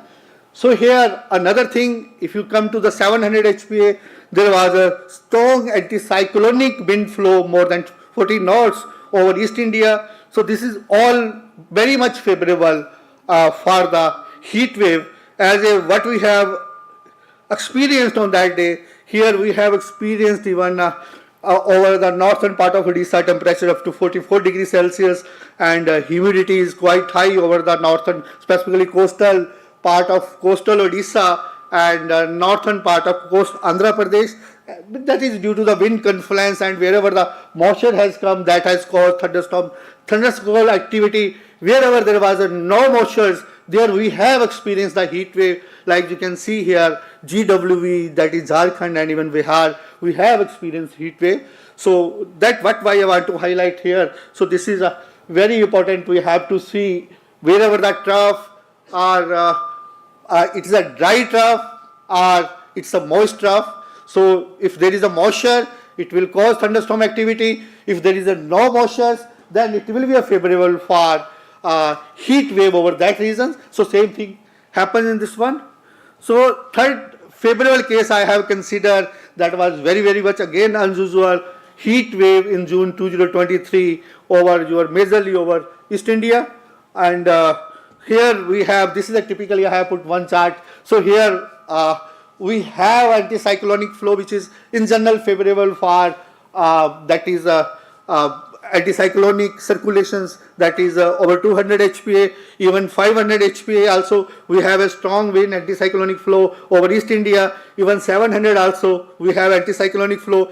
At 850 and 925 we have a troughing over the East India, that was a dry trough, but again wind are very strong here. Many times as a forecaster, what we do the mistakes here, we see 925 winds are strong, we expect heat wave may decrease, but many times it is not favorable. It is on the other side, it favors the heat wave conditions. So, and again this is the same chart, whatever the extreme heat wave occurs over, that is over, I think I have less time, okay, I will do it fast. over the East India, that is starting from 14 June to 19 June. So here what I want to highlight here, so this pattern has generally what we experiencing whenever there is a cyclone over the Bay of Bengal, it favors the heat wave over the central part of the country. But here it has played the opposite role here. So whenever the Biparjoy that comes over our central part of the country, what it has done, it has broken the anticyclonic flow at 200 HPA level. As a result, whatever the prevailing heat wave conditions over East India, that has abated due to the cyclones. So this is another again, this is again very unusual in March to June. If you talk about 2023 and 24 also, we are experiencing more heat wave days over part of East India only. So now this is about our first part is the synoptic part. We have to analyze that I was showing it here. Then we come to our heat wave forecasting and warning process. Here I think everybody know about that. First of all, we issue 4 to 7 days medium range forecast, then extended range forecast, that is 1 to 4 weeks, then seasonal forecast, that is 1 to 3 months. So in general, we use the 7 models to issue the activated heat wave warning bulletins, and here warning is goes to almost MHA, SDMA, whatever the SDMA, all state level, even district level also from headquarters, then all health department, all the later agriculture department, we disseminated bulletins through email from that is from headquarters. Along with that, our meteorological center, they also issue for their state level. Then we put in websites. Then we create dedicated website for heat wave during month of March to June. Then we disseminated through common alert protocol, WhatsApp, Facebook, and Twitter also. Sorry, yeah. So this is just one slide here. I want to highlight the impact of the heat wave. We consider different factors. Firstly, we see the maximum temperatures, its departures. If it is a heat wave, then we see its percentile status also of the maximum and minimum temperatures. Then we see its the continuity, how many days it is prevailing. Then we see the relative humidity forecast, then wind speed forecast. Considering that, we give the different colors starting from yellow, orange, and red alerts. This season from I think now onwards, sorry, we have given 2-3 days red alert for Gujarat state and 3 days for Odisha state also. The major factor for giving the red alert was there, that was we were experiencing heat wave to severe heat wave over these 2 states along with the warm night also. And there was a moderate humidity over specifically over Saurashtra Kutch. During this period, considering all these factors, we have given the red alert considering all these parameters, maximum, minimum, and its persistence. So this is general what we issue. I think everybody know about this one. Our firstly seasonal forecast March to May, where we are expecting above normal temperatures over the most of the country except South Peninsular India and another part somewhere East India and joining northeastern states, and we are expecting more heat wave days also. Similarly, about the minimum temperature, we are expecting above normal temperatures over the most part of the country. And if you talk about the March also, we are same things we are expecting above normal, and along with above normal heat wave. Till now also we have experienced above normal heat wave over if you consider overall considering all state where we have observed the heat wave. So this is about again about minimum temperatures also, that already we have experiencing so many warm night and high minimum temperatures over many part of the central and joining North Peninsular India.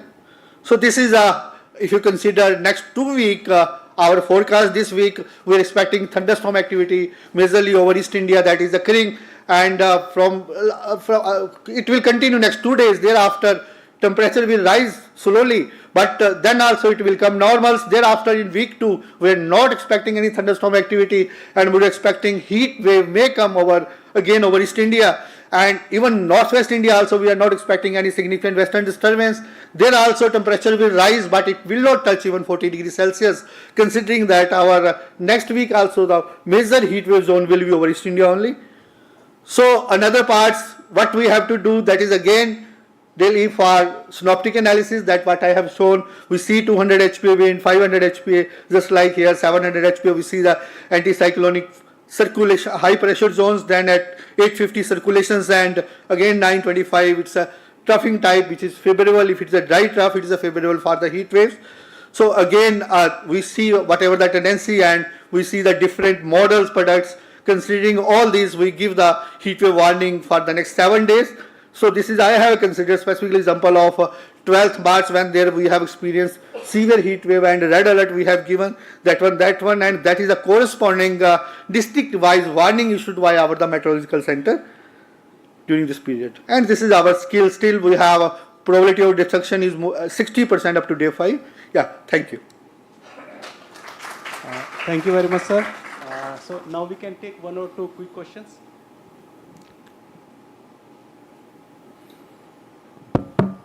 Yeah, nice presentation. Nowadays there is discussion particularly for adaptation 2047. Different countries have different thresholds for heat waves as well as high temperatures. Like in India also, this threshold for coastal stations, threshold for hill stations and plain stations are there. Do you have any plan to further go on to the micro scales, like different regions or different scales, so that criteria for heat waves may be different, because plateaus are there, then other areas, same forests are there. Do you have any plan in this regard? Sir, regarding threshold, we are calculated threshold for the entire country, all the available stations. That further granularity. Yeah, that sir, we are considering it whenever we are giving the warning that I have shown, because due to the last time I have not explained it fully. Now, whenever we are giving the alerts, we consider that is a heat index also. Anyway, that is not validated for Indian region. That gives some indication that we give the weightage to that one also. Then we have percentile 90, 95, 98 for entire country, as well as maximum as well as minimum, and we consider that also, so by giving the impact of the heat waves. In addition to that, I just want to add that under the heat action plan, there are many agencies working together to define threshold for each and every city. Even within city also there could be difference of the thresholds considering the urban hinterland effect, etc. So I think 20 cities come up so far to define the new thresholds required for giving the heat wave warnings for the concerned cities. So it has to be expanded to many more cities for this purpose. Yeah, thank you. This was my question. Thank you. Just, I think still we are making heat wave is only predominantly based on temperature. Though you are telling then and there humidity and wind and other things, but we should have an integrated factor. Okay. Because temperature is going, suppose temperature in 45 in Hyderabad is always equivalent to 35 in maybe in Machilipatnam or coastal city. In terms of various other factors. I think we need to bring the stress factor. Stress for human, stress for the animal, and heat stress for the vegetation, all these things. That is the impact-based things which we need to work out. Yes, I think especially you have to integrate humidity, wind and temperature, all three together, and bring out for impact-based forecast for various stakeholders. That is more important. Very true. I think without that, only temperature if you are going on doing, there is no meaning. So I think we need to develop a system to integrate all these three factors, bring out impact-based. Okay, so this much heat or this much, you suppose you call as a stress, heat stress. If this heat stress is there, though human not a problem, but maybe it may be problem for vegetation, or it may be problem for no problem for vegetation, but human it may be problems. So these things we have to be high priority. So we are trying still, it is a subjectively we are doing, sir. We need to do it objectively, sir. Yes, sir. Yes, sir.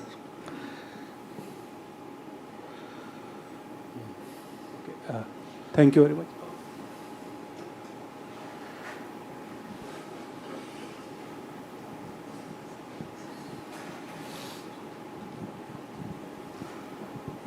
Namaskar, sir. Sir, I want to ask that will there be any effect of carbon dioxide fertilization on this change of pattern of weather over Indian subcontinent? So,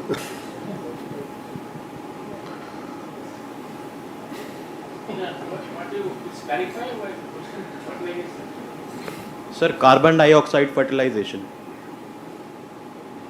So will there be any effect on this impact-based forecast that we issue for the Indian subcontinent? Sir, carbon dioxide fertilization.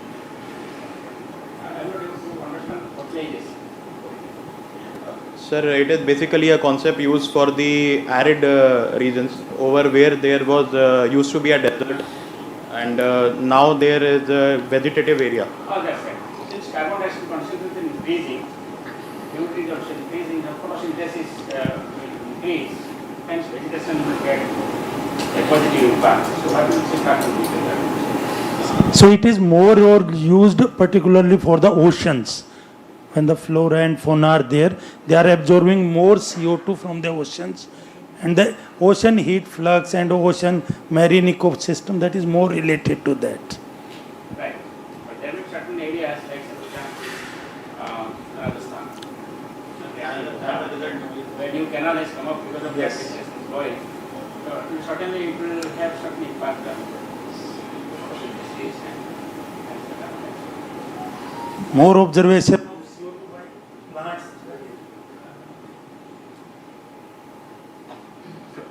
Thank you very much, sir.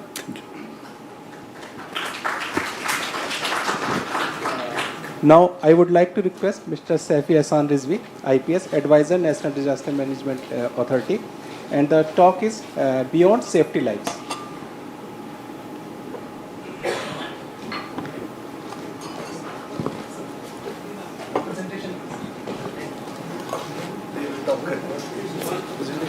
नहीं ये एक minute हटा दीजिए sir please go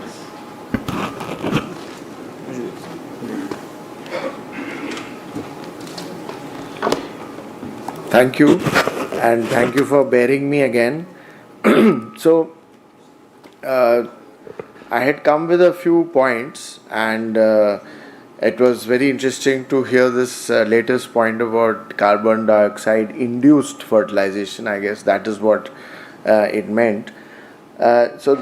Such new things that are happening, how they are analyzed, that the scientists in this organization are doing very well. I would like to speak on basically 5 things, starting with the fact that just climate change, we have complexed climate change into so many things. The basic thing in climate change is temperature and precipitation. These 2 things are measured by IMD. Earlier seismology was also yours. So in our disaster management, entire text, entire theory of disaster management rests on these 3 things. Temperature and on precipitation and on seismology. So the father of all this monitoring and everything is IMD. So the importance of this organization and the importance of new thought, the importance of grabbing a new concept is all here. It is all doing very well. So the main thing I'd like to speak about is exactly what Dr. Ravichandran mentioned shortly a while ago. 2 things you mentioned, one about how to make the heat index, and the second is about the impact. So the impact of heat and temperature is on 5 things. These 5 pillars we are trying to make the basis of all our discussions with regard to hazards and disasters. One is human health. Everywhere we are finding, where we go overseas, where we are talking to international people, we are reading papers. If you discuss heat wave, they're talking about heat wave mortality, all-cause mortality, and all kinds of complex concepts on heat wave, but all focused on humans. What Dr. Ravichandran mentioned, they do not talk about animals. India has 3x animals, 3x our population. And a large portion of India's population depends on livestock farming. Livestock, and almost every home in rural areas has, if nothing, he has a stray dog. Even a beggar on a street has a stray dog who lives with him. So the health of the animal is possibly as important. The Department of Animal Husbandry, we've interacted with closely. They do a lot of work on the impact of animal health, what happens to a buffalo's skin, what happens to the production of milk that a cow gives. All of it is related to temperature, whether it's heat, whether it's cold. So that is the second pillar. Third pillar is, as sir mentioned, about crops. So ICAR and Department of Agriculture have done a lot of work. They've got very nice graphs showing you that at this temperature the yield will be 80%, at this temperature it will be 100%, and then it becomes more, it will start falling either very fast or very slowly. For every crop they've mapped it out. It is all very decently designed. They are now working on disaster resilient seeds. Disaster resilient seeds are impervious to floods, impervious to heat, not entirely, but a lot of research is going on. So a fair bit of work has been done on mitigation of heat for crops also. Then the fourth big thing is infrastructure, which we have started talking about a lot on international forums, because that is one thing we have seen that India is really far ahead on. So if anybody talks about impact of heat on infrastructure, the first example I tell them is that the Indian Railways has had these railway lines. They carry 20 million passengers a day, and they have lines worth 130,000 kilometers. And before heat, when you reach 45 degrees, what the railways does all over the country, and they've been doing it for many decades, not years, is they de-stress the railway tracks.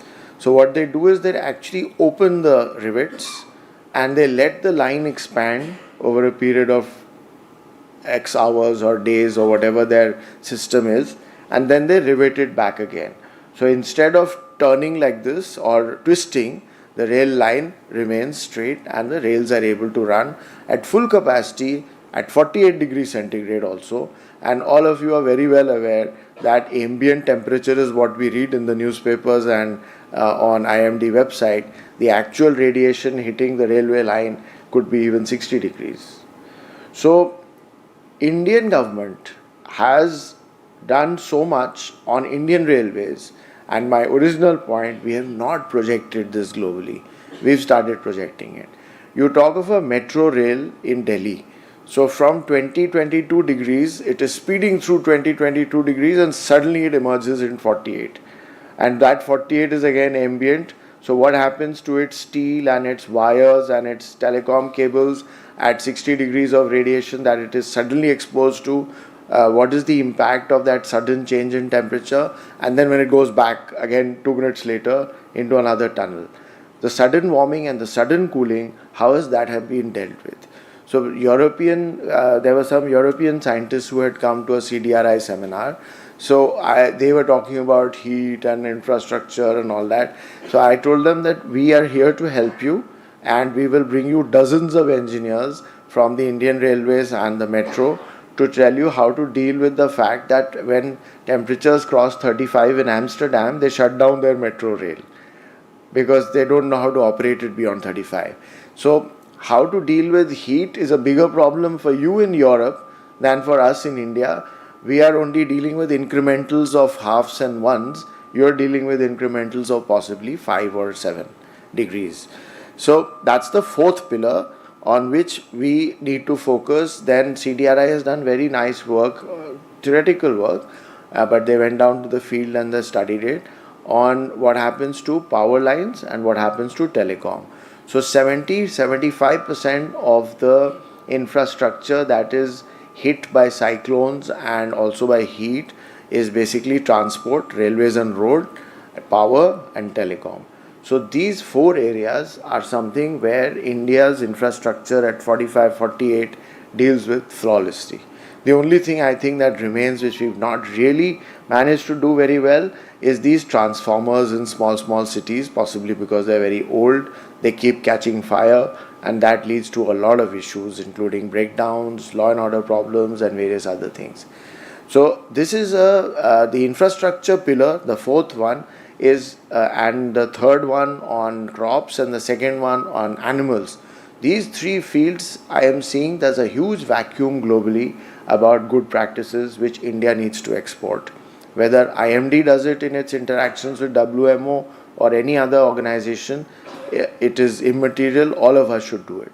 And the fifth most important building story is that of water.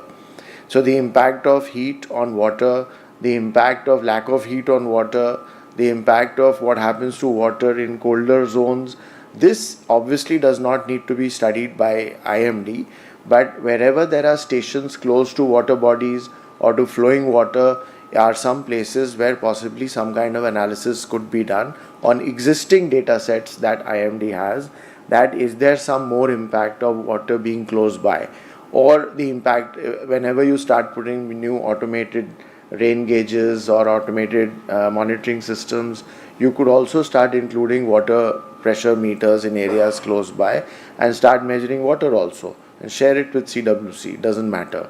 It will be just a small incremental cost. So supporting CWC would maybe possibly not be a bad idea. So these 5 things are all, yes, they impact human lives also, but these 5 things are 5 pillars on which we should stand. So I chose this subject called Beyond Saving Lives because I wanted to basically say that it's sad to see that everything is focused on saving human lives. The other 4 aspects, which are possibly the softer part of our lives, is not much discussed. Then the second part which I wanted to touch upon was exactly that second point that Dr. Ravichandran had said about the heat risk index. Now, I do not know the formula that is used by the supercomputing, what data exactly goes into it, but I am broadly aware that you use 5 things, basically maximum temperature, minimum temperature, wind, moisture and persistence. These 5 things are used to give out the heat risk index. But the heat risk index as it is put out right now is I think more or less in an experimental phase. The real thing that we are currently doing is basically heat and temperature, based on temperature and some more modifications of it. So I was looking at what is the alternative. So the alternative that the NOAA people have put out, and all of us must know that a lot of people in NOAA have lost their jobs recently. So you may be able to hire some outside consultants to do your work. There are a lot of jobless people in the US these days. So in NOAA they have made this little matrix. Now if we look at it, it's a very easy to understand matrix. So the point one is making here is that making that matrix is child's play for IMD. The humidity part on one axis and the heat on maximum heat on one axis. Even if it is in an experimental form, maybe it can be tried. And in below it we can write this is totally experimental and recommendations or observations or commentary is invited. So if we reach out to the people of this country, there are a lot of people we meet who have nice ideas and they want to be constructive about it, but they feel that the government doesn't reach out to them. So if in comments I invited that this is what we have tried, lots of scientists will write in, make a little cell of 5 scientists who can sit in, just assess what people are saying and maybe see that if that heat wave risk index kind of matrix can work. So yesterday there were some officials from WMO who had come to India. So I was also talking to them. So they are saying that America is now moving from beyond heat risk index and they are moving to adding vulnerability by bringing in other data sets into the thing, which will be in another more complex zone. But all these things can also be done. It is not that it cannot be done. So in all your projects where you are thinking of working on newer things, looking at the gaps, maybe you can consider some of these improvements. Most likely you are already considering it, so I am just restating everything. Operation MoSum that has been started, this is a very good exercise. It is all encompassing as far as I have understood. It talks of really futuristic things and especially the fact that not just measuring, making observations on the ground level, you are making observations at the atmospheric level, which will increase your, improve your assessment of hyper local forecasting and all those things. That is a great enterprise. In a little meeting we were having in the Home Secretary's office a few days ago, the urban flood people was being discussed for Mumbai. So the Mumbai Municipal Corporation has the IMD built forecasting system in their municipality, and they were aware of it, and the municipal commissioner was saying that it is there in our office and it is very accurate. It is not DG IMD's words, he was saying it. So for the municipal commissioner of Mumbai to be saying it, the municipal commissioner of Ahmedabad had just joined his job a few days ago. He was not aware, but it is being built there also. So these things just need to be expanded slowly and steadily. It's a very good and working enterprise. There is absolutely no problem over there. Then we all hear about artificial intelligence, machine learning, big data. At the end of the day, what is needed is real-time, online streaming data. So real-time means you should have monitors which are looking at several types of data. Online is very obvious, and streaming means it should be coming in almost instantly. That is when your AI can work. All these GPU systems that Government of India is setting up for use by public, I'm sure IMD can bring in a lot of 100 GPU type of stacks and try it out. I am aware of police departments trying out building. It's just such a big box of 100 GPU chips, and you buy it, costs 30-40 lakhs, and they are building their own models. So some are building language learning models, some are building other kinds of models. People are actually just experimenting. I think most of AI is in the experimental zone, and it has got into this kind of entertainment zone with all this chat GPT and all. You ask any question and you get a funny answer. But in seriousness, I believe that a lot of potential lies untapped in this technology. And unless we start doing it ourselves, as Dr. Mahapatra was telling me over tea, that, I mean, if you get an offer from a company that comes from overseas, one must be fully aware that their motives are two. One is they are for profit, and two, they are from overseas. So their interest will be for their nation, not our nation. So if we have in IMD and earth sciences over so many decades gone forward to try and build things for ourselves, let's continue to do it, and bringing in a stack of GPU. A lot of scientists are available who must be experimenting, especially the younger ones. I'm sure they can come in and start working on this. And maybe we can try out some kind of improved model based on just AI, and you can say that if it fails, that is what we have expected, but if it succeeds, then we will be very happy. So it is another way of reaching out and showing that IMD is alive and a kicking organization. Then I have 3 points, the last 3 points. They are on finance, on national security, and on management. And I will very briefly mention it. So national security comes first. That in national security, some of it is very loosely talked about. People talk about climate wars. People talk about weather wars. Where people talk about all kinds of warfare that is being planned. So we will never know exactly what is going on. However, you must, as a scientist, I come from that background where we are suspicious of everything. You are from a background where you are suspicious of nothing. You're only building and moving forward, sharing, talking, reading, writing, and openly looking at everything. The mindset is different. The mindset makes a difference. So I can see things like we just had a little chat a few minutes ago about sharing data with anybody who's coming from outside our borders, given that all of them have these two things, for profit and for foreign. We are not for profit and we are not for foreign. So hence we should rely on ourselves. Somewhere where we don't know how to do anything, yes, we must reach out. But we must build in firewalls. Like the concept of FDI. So FDI is foreign direct investment. In climate, FDI can be frequency, duration and intensity of heat and rainfall. So you also have an FDI. But the FDI concept originally as seen in the government of India, where the people say transfer of technology. Now, if you look at it dispassionately from the complete economic side, who has transferred technology to India in the last 75 years? There were 4 countries that were helping us to transfer technology. We had Russia, we had Japan, we had the United States, and I don't think we ever had a formal relationship with China, but their model should also be looked at when we discuss FDI.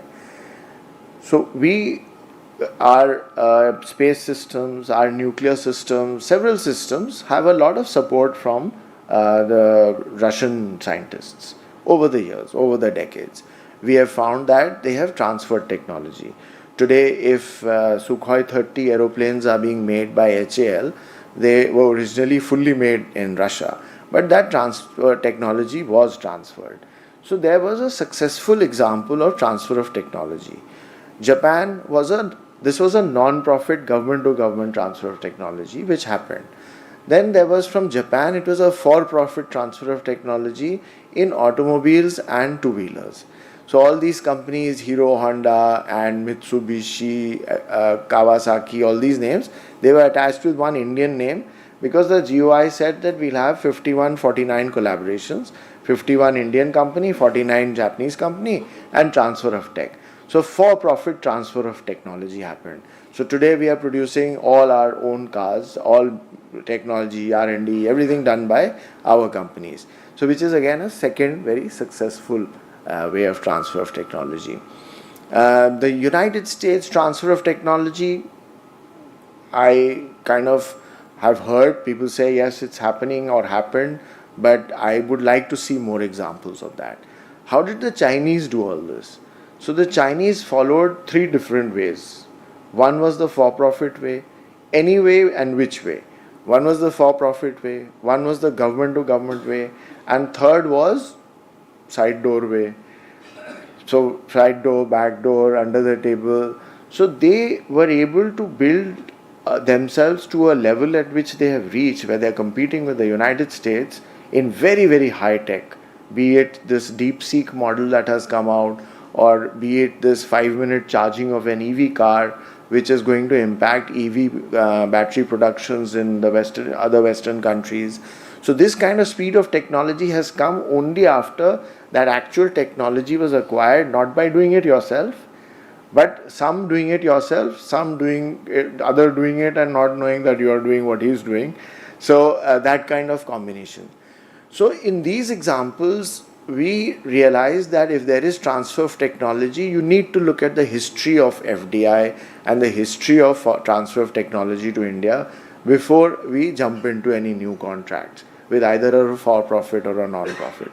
So that is the national security angle as regards sharing data, and how climate can be used or misused, how somebody can cloud seed, somebody can not cloud seed. We need to have a little group of 2-3 younger people looking at what's going on over the world on the subject. Just keep looking, you will get your ideas eventually. We are now reading about how technology was misused to make lab engineering for the SARS virus. So the COVID virus, now people are talking about that it is bioengineered in a lab and it leaked out of a lab. So we should have kept our eyes and ears open that this is something that can happen. So is there some such research being done in some lab anywhere in the world which we do not know about, but that can become a big problem? It is known now that smallpox was not really eradicated. 2 sets of vials were kept in the USSR and the USA. However, now smallpox vaccines are being built based on lab designed smallpox virus. So we need to keep aware, especially our bio community. Similarly, the weather community has to be aware. Then the second last point was about the finance part. So we are, IMD may or may not realize it, but in the minds of scientists, this is a very important thing to know, that the entire sector of disaster risk insurance is today building up based on the data sets that IMD is sharing through this medium range weather forecasting, unit or wherever else your data is being shared, which has been shared after a lot of thought. So many companies have started using it. In insurance, what is most important is that the data set should be credible. So the credibility doesn't come from an individual company's sensors. It comes from IMD sensors. So if IMD is saying that this is the data, this is the heat or the rain happening at this level, at this point, then the insurance company is willing to believe it, and the company or the person or the state which is buying that insurance is willing to believe it. So both are happy with government data. So if IMD has done this, that is why insurance products on heat waves have started on their own, and precipitation heat products also starting. So we are very happy that this has started, because insurance ring fences a poor man from a disaster that hits him, where every time the government cannot come in to completely make up all the risk that he carries on his own shoulders.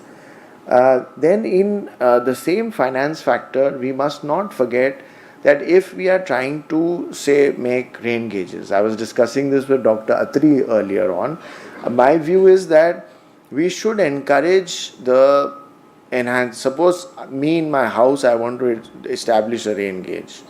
So call me an amateur, but allow me to upload my data on your website, and so that you can assess it. You need not immediately show it. You can keep it, assess it, offer me a credibility option after 3 months of the observation that this fellow who's running his rain gauge in so and so house in so and so place is managing to do it well. He seems to have a good system working, so he is given 80% marks or 60% marks or whatever.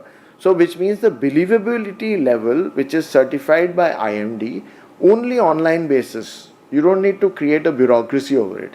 So instead of the current 500 or how many you have and how many you are eventually going to have, 6,000, you may just suddenly find that there are 20,000, 40,000, which may help you populate your models better. And I'm using the word may, because this is all in the realms of thinking through. Then the non-profit sector are very, very willing to help.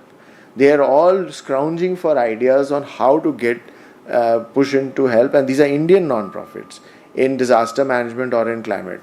So all they do is capacity building and training. That's the easiest thing for them to do. So they get some scientists from somewhere, and then they do some capacity building and training, disaster response, logon ko kaise bachana hai.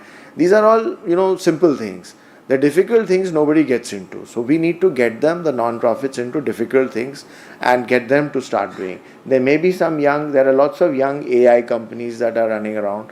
Call 20 of them, maybe do a little, what is it called? A hackathon, in which you get these guys and say, we are giving you some live data, and now you please make a good model out of it and show it to us. Just some ideas I'm throwing out. Finally, on management. One is cross-cutting collaboration.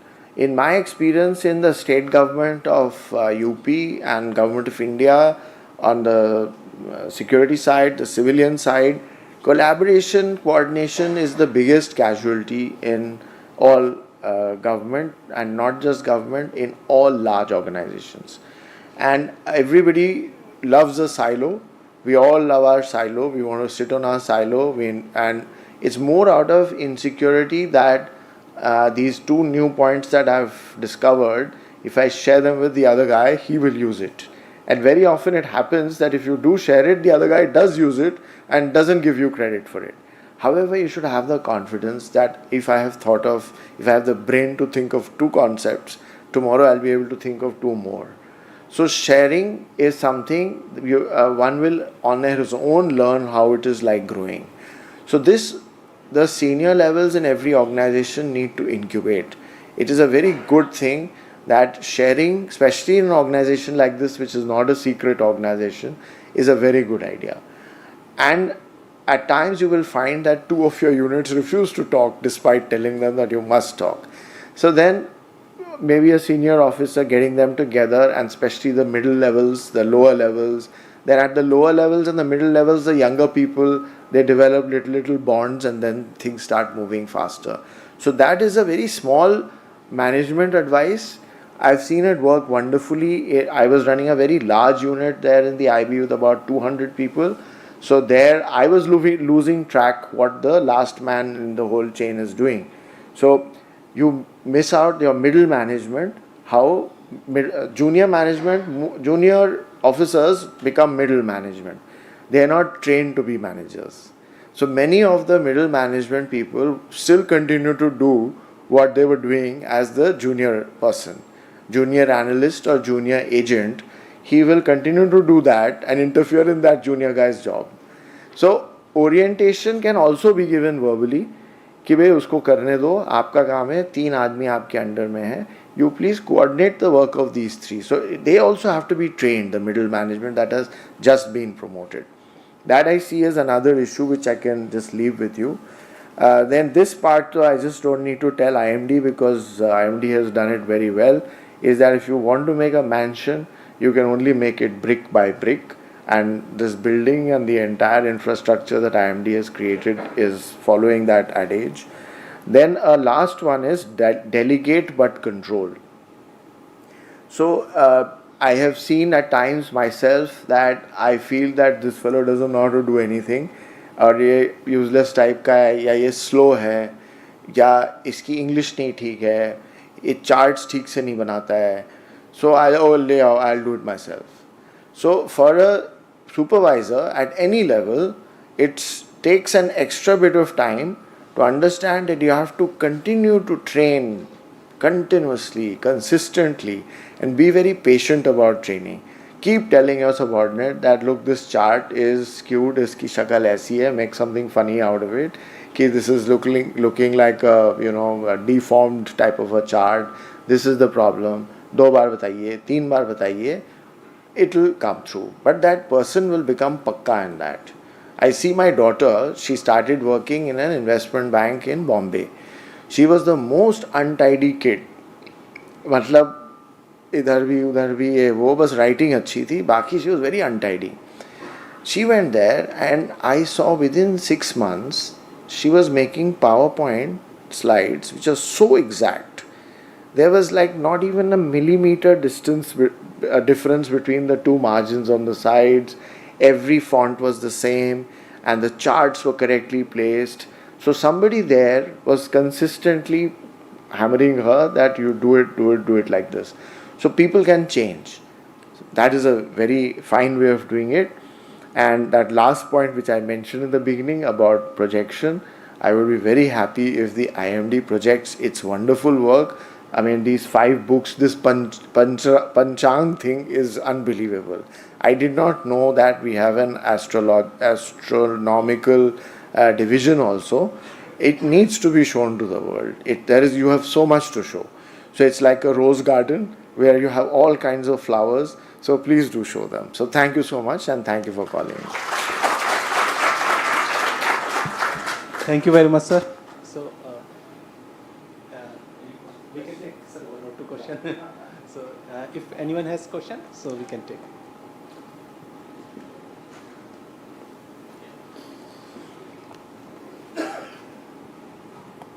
Good afternoon. It was a nice presentation.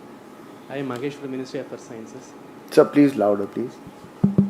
I am Mahesh from Ministry of Earth Sciences. It was a good presentation actually. I am here to ask about the heat action plans, how effectively being implemented. Because every parliament session we are answering 23 states are implementing it, how effectively being implemented, whether the SDMAs or district level people are given autonomy or they have empowered to financially or administratively implement it to the last mile, because still all efforts are being put from IMD side and NDMA side, but at the last mile whether it is reaching, is there any, as you told, or it has its own casualty it became, or I just would like to know from you. I didn't get the last part.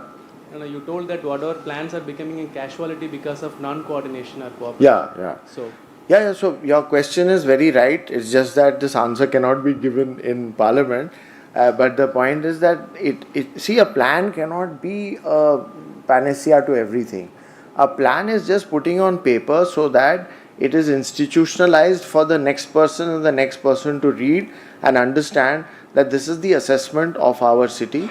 Here are your 25 wards in your city. These 25 wards have this kind of susceptibility to heat. That is what it tells you. Then it tells you how to be prepared for the heat wave when it comes, before, just before, and then during. So these things are just institutionalized. Now, heat plans have been, what happens is when a plan is discussed, in the common mind, somebody who's not oriented to disasters, he equates cyclone and heat. If cyclone is a disaster, heat is a disaster. So the fact is that heat is a very slow moving disaster. It is something that is already there. Its impact is very slow over a sustained period of time. So there is nothing much you can do to cyclone. You can move people out. You can suddenly do something. So if you're asked a formal question in the public, you can say we moved out 1 million people and we didn't lose any lives. Now heat, you don't have to move out anybody. All you can do is show advisories, that we issued advisories, we shut our schools, we put out PIAOs, and we made people carry cooling water, and we had so and so cooling stations to prevent heat strokes. Then they'll say how many heat strokes? Heat strokes are not properly measured in the medical system. Fatalities are not properly measured. You do not know how many people actually died of a heat stroke or a heart attack or liver failure or kidney failure. So all these issues make it a complex task. However, what we are trying to do is that first we are trying to get a full list of how many HAPs have been made. So we had an original list of some 100 plus, but I believe they are now 200 plus. And there are at least 300 cities that have heard that you have to make a HAP. So people are making, many non-profits are attached. We are also encouraging them, keep making. At least once a HAP is made, then the orientation in the municipality comes like that. So once the officer who is running the heat preparedness desk, he must be allotted it at a certain point in time, that officer, he should own that HAP. That is the coordination story that we are trying to push. That don't let the non-profit make it and come and present you, sir, here is your report. You should present it to yourself that this is the report, this is our assessment, this is what we are planning to do. So we are trying to inculcate that. For that, we cannot do it directly. We have tried to empower SDMAs, and then we are trying to wake up the DDMAs, that every district should have a DMA. So that is the task we have to do. All of us are in it together. As you correctly mentioned, NDMA and IMD are dealing with the same problem. Thank you for your question.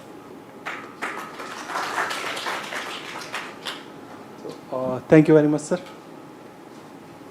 So now I will request Professor Krishna Achyuta Rao, Center for Atmospheric Sciences, IIT Delhi, and the talk is the value of weather and climate prediction.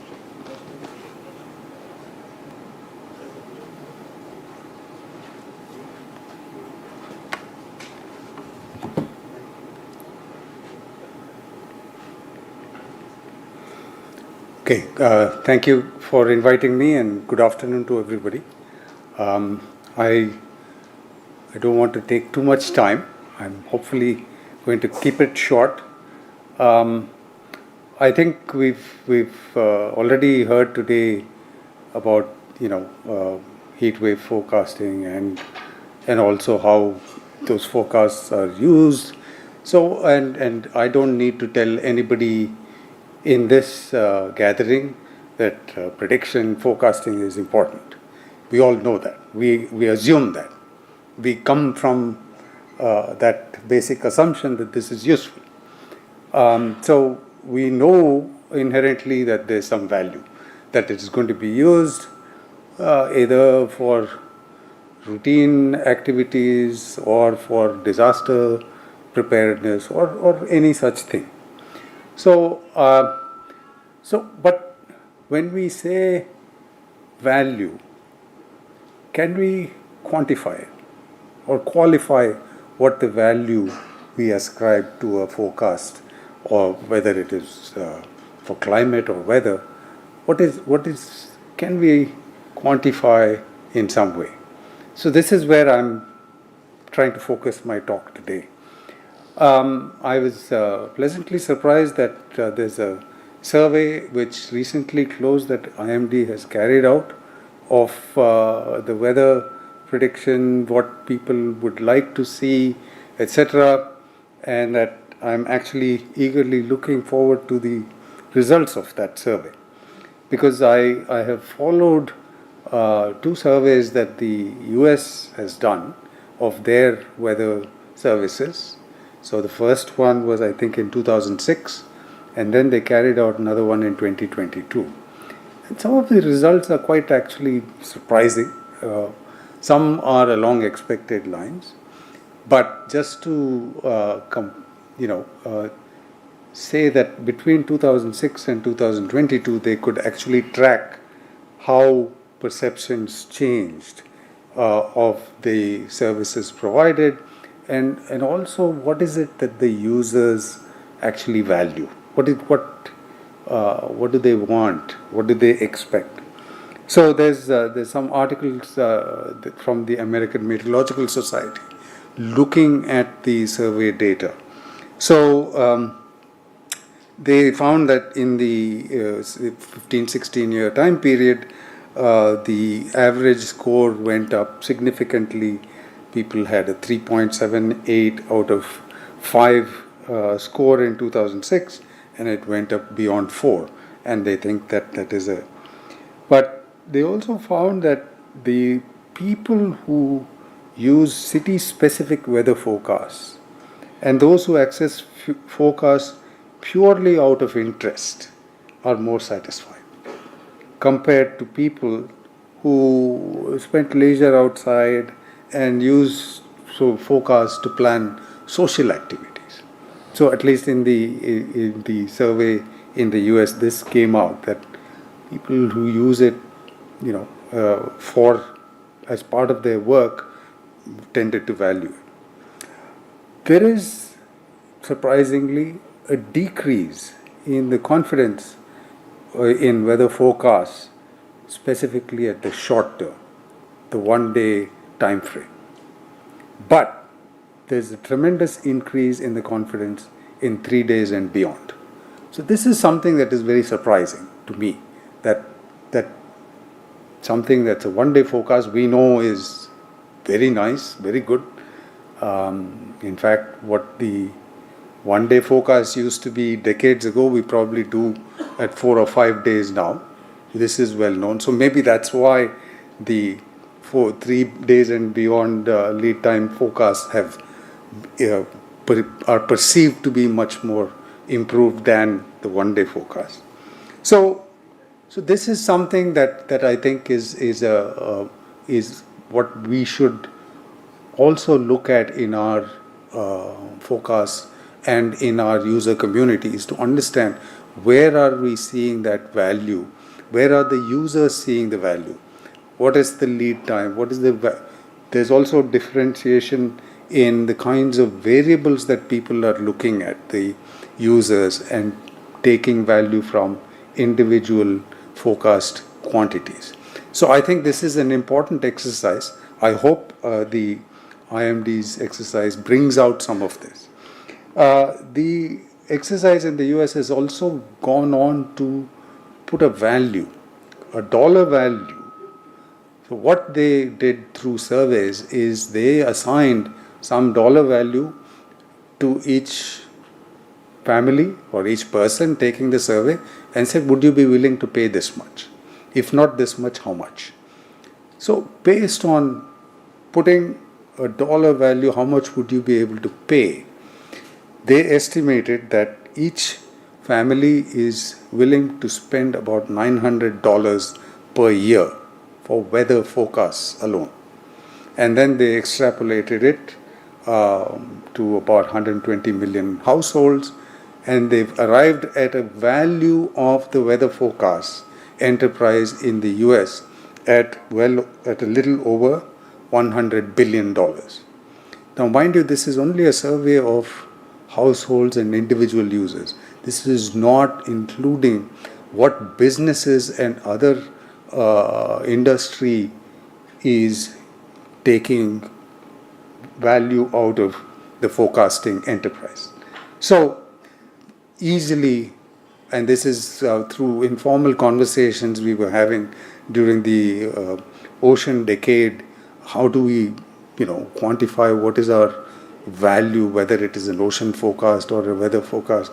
The conversation was, this 100 billion is just the lowest possible estimate.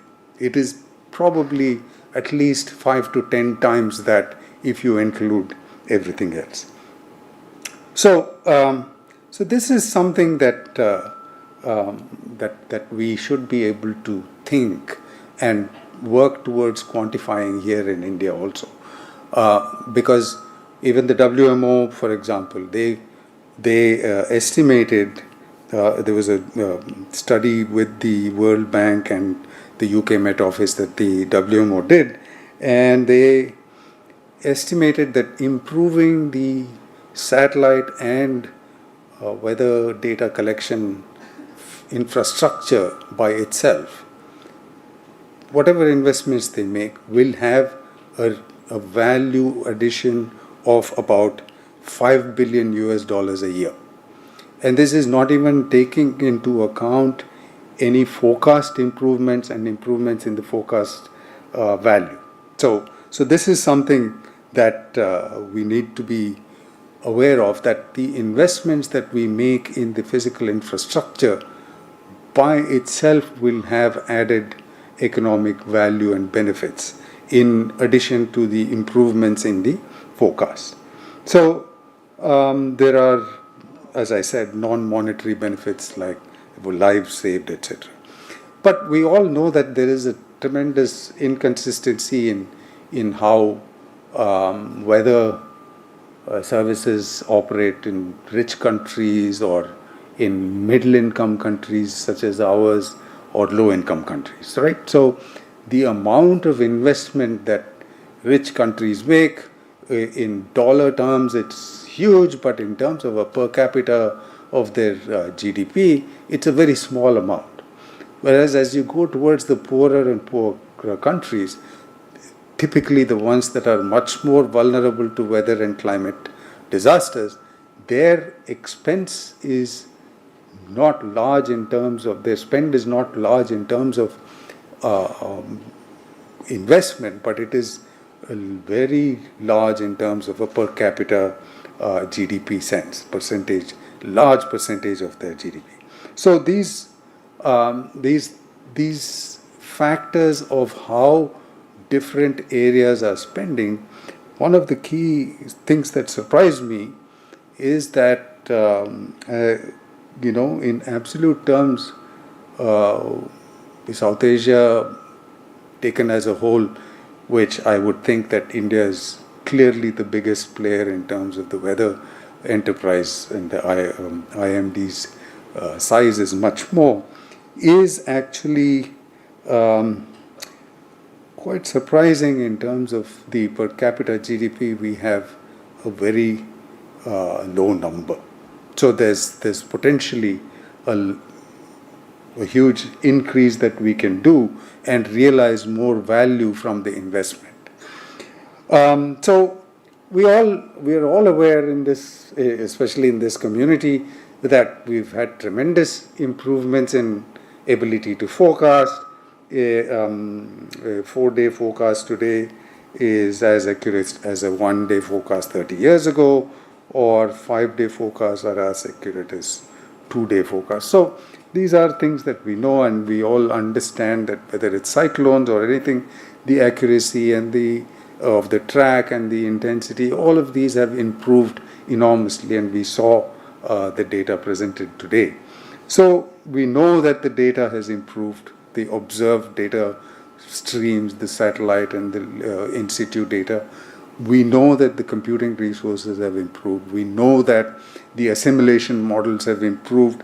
And we also know that the way these forecasts are communicated has improved. What used to be once a day in a newspaper, printed weather information, is now went into radio and TV, and now it's a minute by minute, second by second update on your mobile phone. So the way forecasts and the information is communicated has also gone up in a value chain. Now the question is, how do we assess what is the value of having so much information in our hands? Are we making full use of what that information provides? So this is something that I think we need to think about, because I don't know what is next after instantly having the information on your mobile phone. Maybe somebody has a better idea as to what will happen in 5-10 years. But I think the key question still remains as to where is this data, where is this information, these forecasts, how much of it is taken in. So when we think about climate change, for example, adaptation to climate change is going to be one of the key things where the weather and climate services are going to play a major role. So while the policy interventions related to mitigation of climate change are very clear, reduce emissions, that's a simple thing to say. That's the only thing to do. Whereas the policy implications or priorities for adaptation are not as clear. How can the government most effectively take action to help their citizens adapt to climate change? So we all know that climate change is going to increase the frequency, duration and intensity of damaging weather events. We've already proven that some of this is occurring. We have shown that we are already there. So, but there's a body of literature in economics that highlights that it is not only the extreme nature of extreme weather events, but their unexpectedness that drives many of the worst impacts. Okay?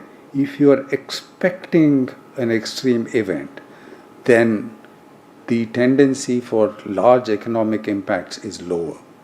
So this is something that in our community we should clearly appreciate, that what is forecasting something, telling people that this is to be expected on what time scale? Are we able to tell people these are the kinds of events, extreme events, maybe you've never experienced in your region, in your district or state, but with climate change you have to start expecting it. That is different from forecasting.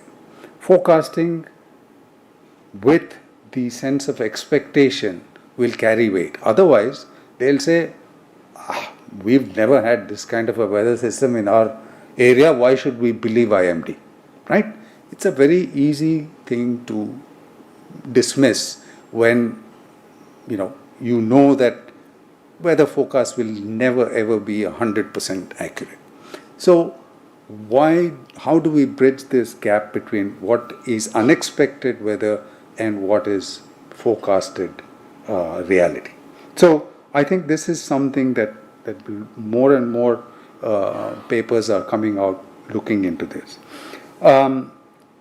There's also a lot of evidence across different places.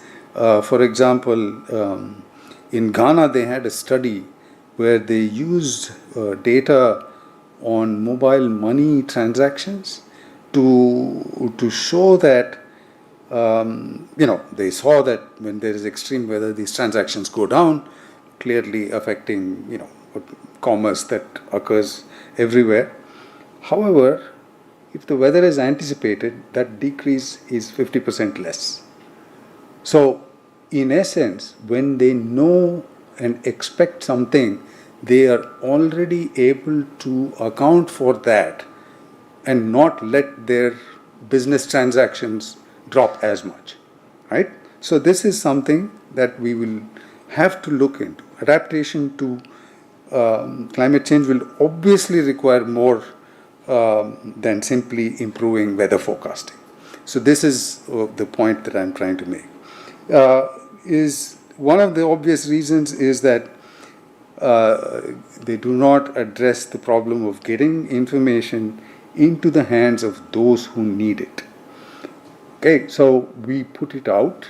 We expect certain end user communities to pick it up, but is everybody that should and could benefit from the information getting it?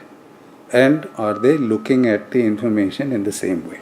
So this is something, I think, where enhanced value of the forecast comes from increasing the user base of the information and increasing the, the amount of faith they put in the forecast. So I think these are. So there are a bunch of studies that people have carried out. For example, in China they did one study where they looked at the impact of a heat warning 1 day in advance, what that does to the labor market. So they found out that if there is a tendency for the forecast to be wrong, then the forecasts are dismissed. But when there is a tendency for, in some areas they have difficulties in predicting properly. So in some areas they were able to predict it.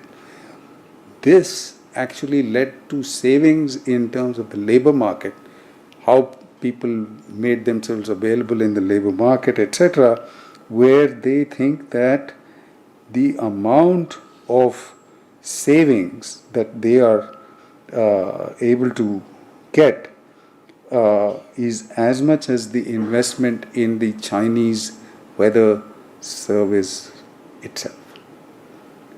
Okay? Just in one sector, labor market alone. So I think we need to be able to appreciate across, we have some traditional sectors that we look at, like agriculture is something that IMD has done for many, many years. But I think increasingly we have many more sectors where we will have to look at how does this actually play out on the ground? What is happening? Another example is in Zimbabwe, farmers were asked about the value they would place on seasonal forecasts. These are maize farmers only. And in a poor developing country like Zimbabwe, they estimate that the annual economic value of accurate seasonal forecasts is about $53 million US. So I think we need to think of being able to quantify, look at the various sectors and be able to use that. It's not just about saying, okay, we saved the country this much or our net worth is this, value is this much. It's not about that. It is also about being able to, in a resource-constrained country such as ours, to be able to make investments judiciously. If there is value in something that is multiplied when it is used in the country at large, I think there's a case to be made for those kinds of investments, and that's the reason to make these kinds of. So I'm just going to conclude here with some closing thoughts. Surveys of users are useful and are useful to understand trends in how services such as those provided are used and the value perceptions, because value perceptions also change with time. The use of forecasts by industry and commercial entities is understudied. This is something that we really, it's not something that IMD should be doing, but perhaps there's a reason for academics and others out there to be looking at this and perhaps, work with the ministry and IMD to be able to quantify in certain ways. Valuing weather and climate services can elicit surprising results on what a great value for money spent WCIS, Weather Climate Information Services, is. We need to encourage some explorations of this valuation in India. And I'll stop here and take any questions you may have. Thank you. Thank you very much, sir. Thank you. Excellent opinion and thoughts also. Yeah. Yeah. I really fascinated by all your analysis and thank you very much. But as you know that the extremes actually, as their frequency or duration or intensity. But is there any analysis or is there any best practice or has any country able to any country able to capture any extreme weather event, any demonstration anywhere in the world? Yes. When you say capture, what do you mean? In real time, Oh, of course. lead time, going up to say 100 centimeter rainfall event or anything in Europe, anything in USA.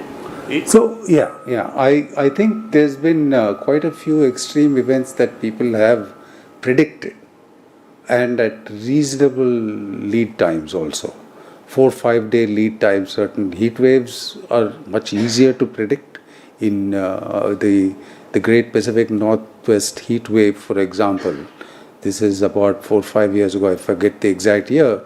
They had very good predictions of that, many days in advance. End to end, which has been able to minimize the impact up to agriculture or right. So this is where this is the next level, right? Here also we're talking of impact based forecasting. Now, what that met forecast, how do you then translate it into what it will mean for whether it is animal husbandry or human health? All of that is a next level application which also needs to come up to the same level. And when we talk about preparedness for a heat action plan, for example, can we have models that say this is the forecast for this whole region? I've got a forecast of so many degrees on the ground.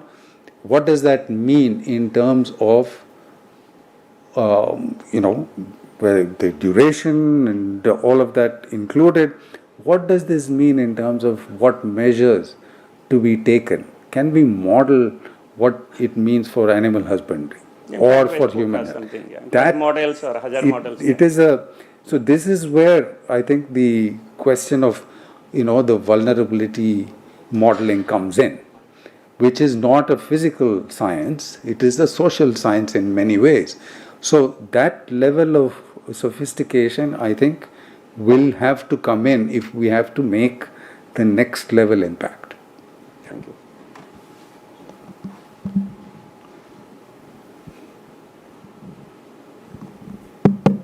Yeah, thank you. Just as you discuss about many survey also conducted by many countries, I'll just like to get your view on one thing. Value, one is forecast, there is value to it and accuracy also there. In some cases we have seen forecast very accurate, but it is not valuable. Okay, just like we can give a very dry condition, there is no likely to rain, so it is going to be correct. But nobody is using their forecast, no user. So that means when in other way, when forecast is not very accurate, but it may be very valuable. So is there any way how we can translate not very accurate forecast to a much valuable information? Yeah. So I think this is again something that I don't have the answer, but I do know that this is where human perception and value judgments become very important. Okay, I've got there are papers I've seen where people have quantified. In the US, there are farmers. They're happy if you tell them that this year you will have less than normal rain. This year you will have more than normal rain. That's all they want, because they don't want to make day-to-day decisions based on the weather. But having a broad sense of is it going to be more or less gives them information on whether they should play with the crop mix differently, whether they should dump money into a cash crop that could potentially fail. So these are high level decisions that they can do with just sign. You just tell them the sign of the change and they're happy with. So while we may never be able to say precisely tomorrow you'll get so much rain, is it actually required? You know, you can say, IMD forecast is again wrong. You know, I still hear many people say that very flippantly because, you know, they don't understand that if you're forecasting 10 millimeter and it became 20 millimeter, okay, yes, the forecast is off, but is there value in it? Is the accuracy the value, or is it? I mean, I think there's human psychology involved in this. Nobody can tell you or me that if I had known to the second decimal place the temperature, I would have done things differently. There's no meaning to that. But I understand errors. I understand that being 50% off or 100% off is a problem, but still, is that level of accuracy required for every prediction? That is the notion I think we should ask ourselves also. Because when we do probabilistic forecasts, we are already giving that little bit of fuzziness around it. So maybe it's a question of how we communicate our own sense of certainty.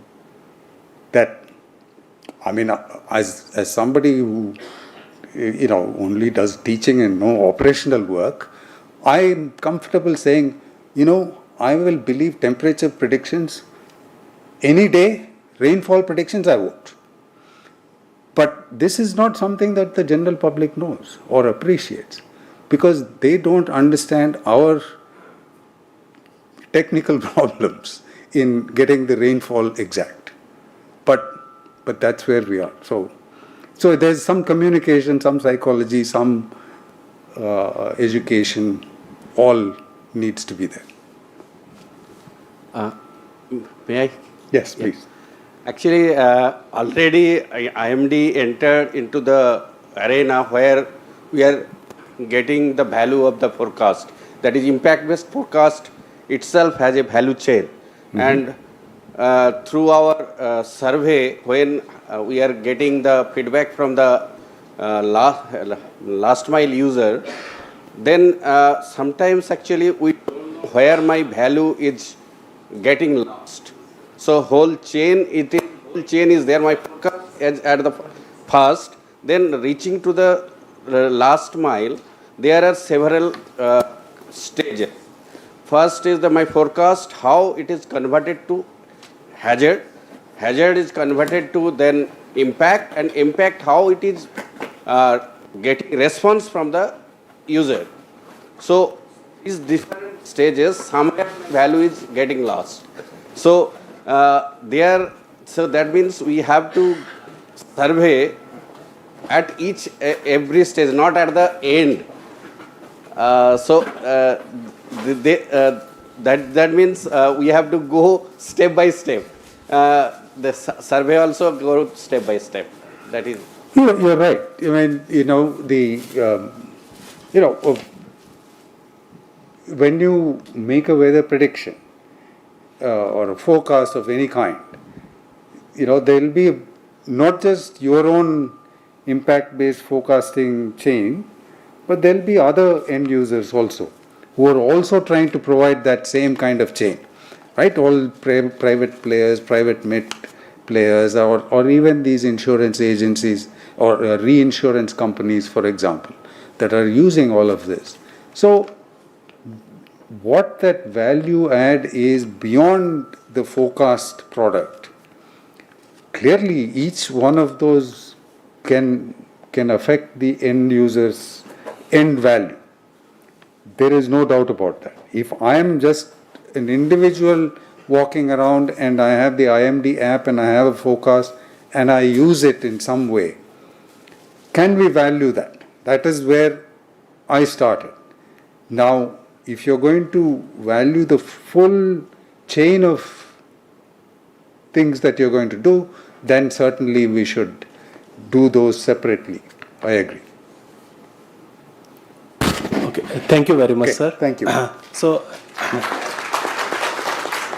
actually, Mr. Safi Hassan Rizvi will leave shortly. So, I will request our DGM and Secretary, sir, please come on the dais.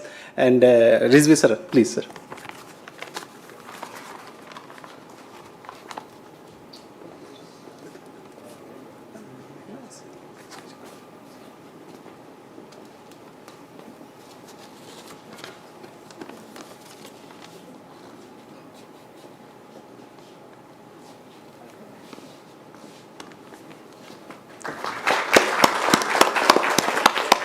Okay.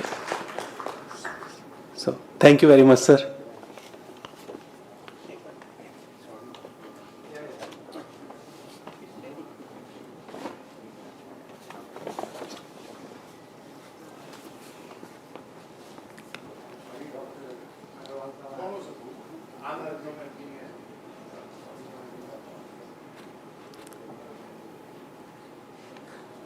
So, now I will request Sri Sanjay Agarwal, DDG, Disaster Management, Ministry of Telecommunications, and the talk is related to the Common Alerting Protocol.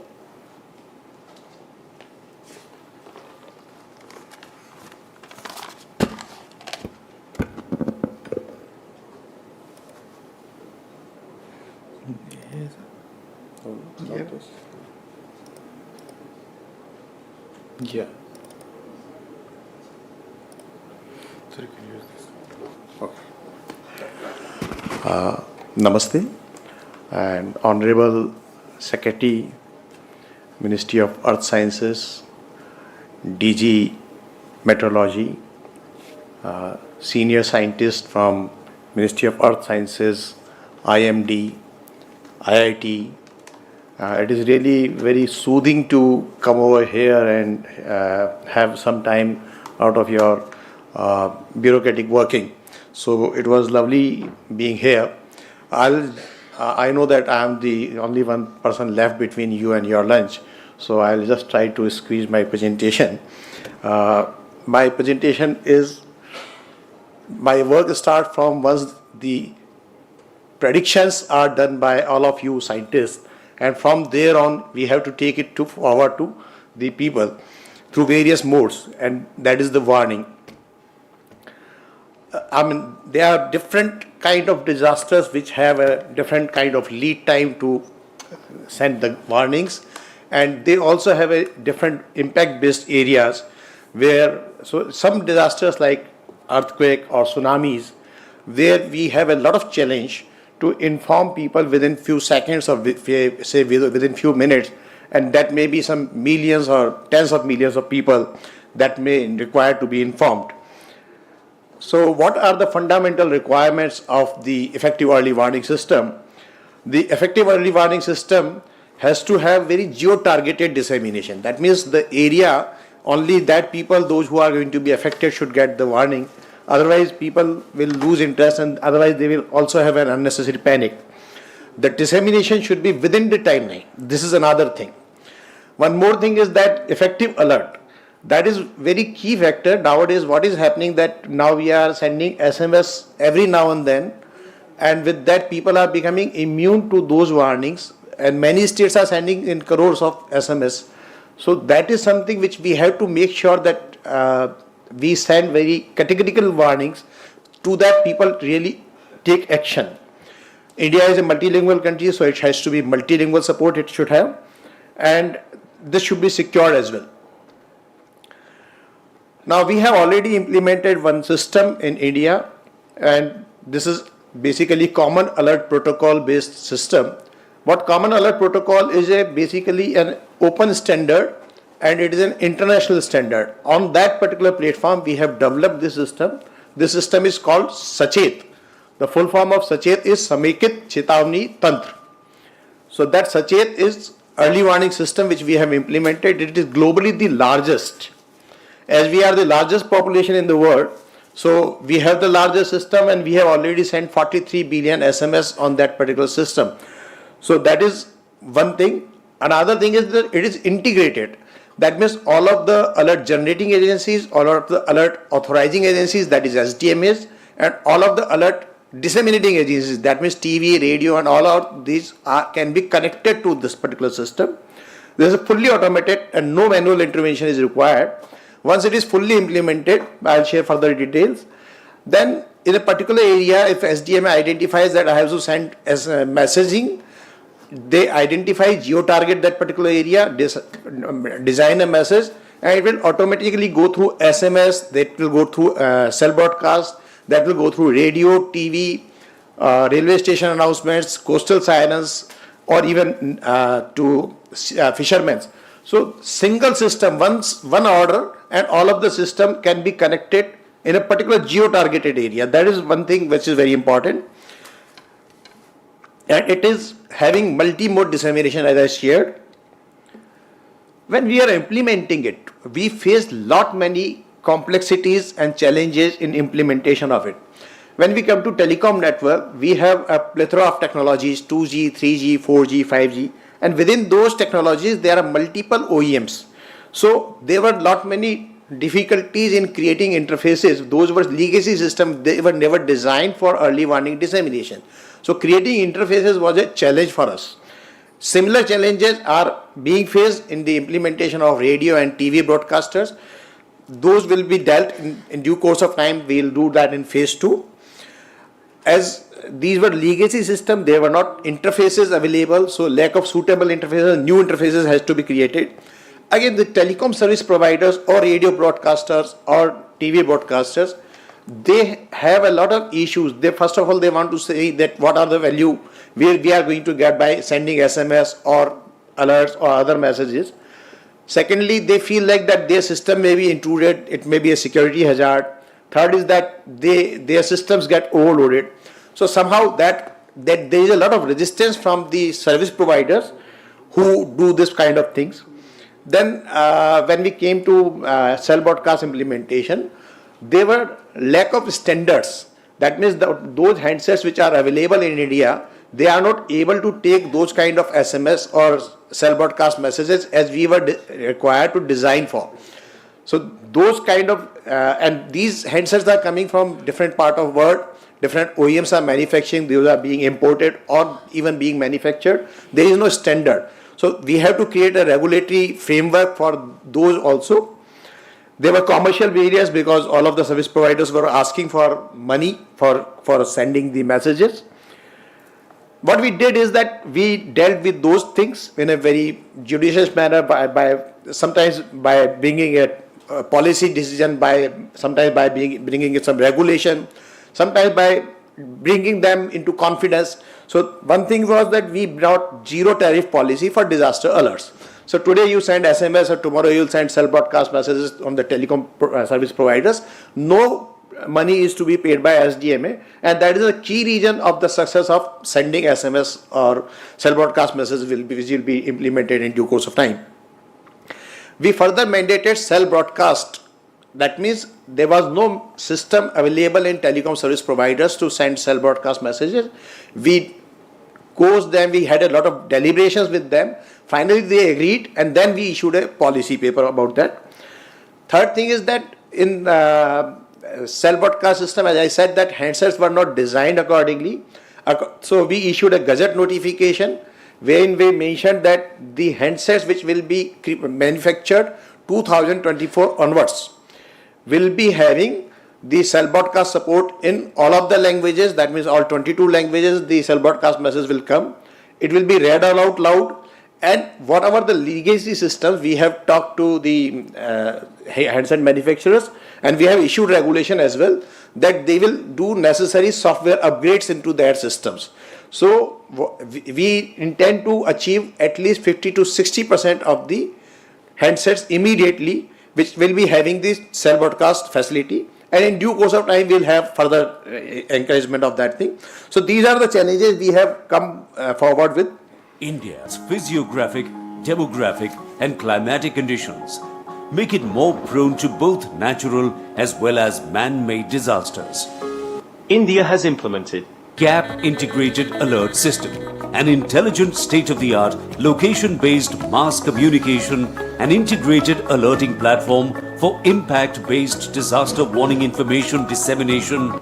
The system provides integrated and unified approach for public alerting for all disaster events. It ensures geo-targeting, multilingual messaging and allows exchanging of public warning information based on all media, all hazard communication. As far as the part of multimode dissemination, we have already implemented SMS. Cell broadcast system is being implemented, and within next 6 months we'll have a pan-India implementation of cell broadcast technology. And the good part is that it is an indigenous technology. In that particular sector, we were facing a lot of issues. There was a lot of monopoly in the global market, and there were only 2 people who are doing this particular work. So the cost was prohibitive to implement that thing. And somehow we brought Indian agencies to develop it, and this is now indigenous technology, and now we are ready to take it forward to world. Radio and TV channels, we have done proof of concept, and now in second phase, when NDMA decides to take forward, then we will take the radio and TV channels. Railway announcement, we have done the proof of concept, and NAVIC and Gagan system for fishermen warning, we have implemented that. Mobile application has been developed. Browser notification and RSS feeds are available. On coastal siren, somehow that work could not be done because the company who has provided coastal siren was not ready to provide the interfaces. So this is the current scenario right now, that once we implement it fully, as I said, that we will be able to send alert to immediately to all of the agencies without any minimal intervention. This is the system. If you look at the left, there are all of the agencies like IMD, CWC, INCOIX, DGRE, FSI. These agencies have their own interfaces. Their dashboard is there. They can issue a warning on this CAP integrated system. From there, this warning goes to the SDMAs. At the bottom, you can see that all of the 36 SDMAs have been integrated into it. So they can take a call depending on the intensity of warning and which area they want to issue warning. And on the right side, you can see that all of the telecom service providers where cell broadcast and SMS has been implemented, cell broadcast is under implementation.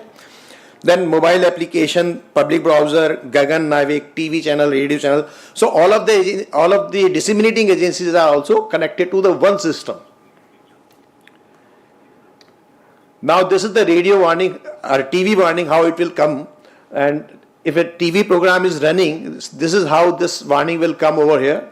I think some audio issue is there, but otherwise this message is also read aloud.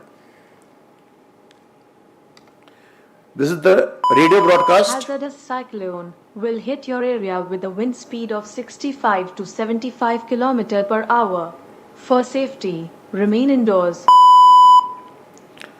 This is something, whatever radio program is going on, in between this message will come with a beep, and then it will read out the message, and then again this will go.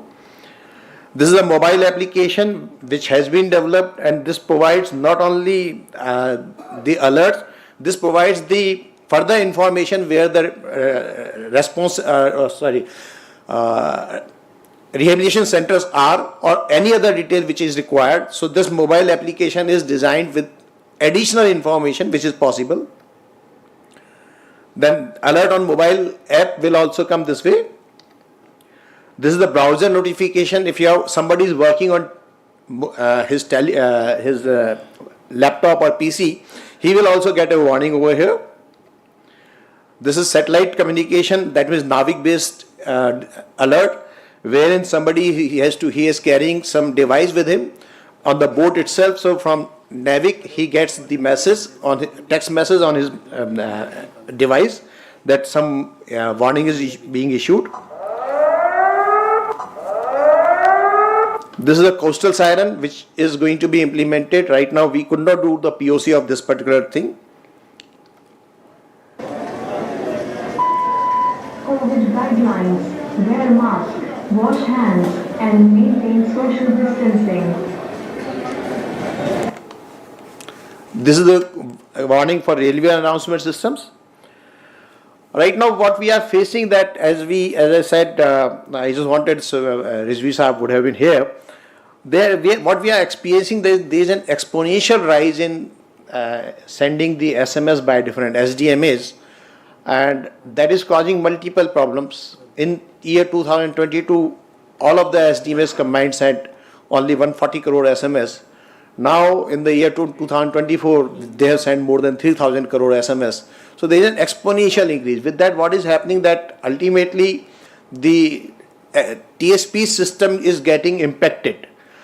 That comes the problem that as and when you provide something free, that as and when you make it zero tariff, overuse becomes a normal phenomena, and this not only overloads the system, delays the SMS, but it also makes the recipient immune to the system. So that is something, a common call is to be taken, and definitely NDMA has to take a lead on that thing.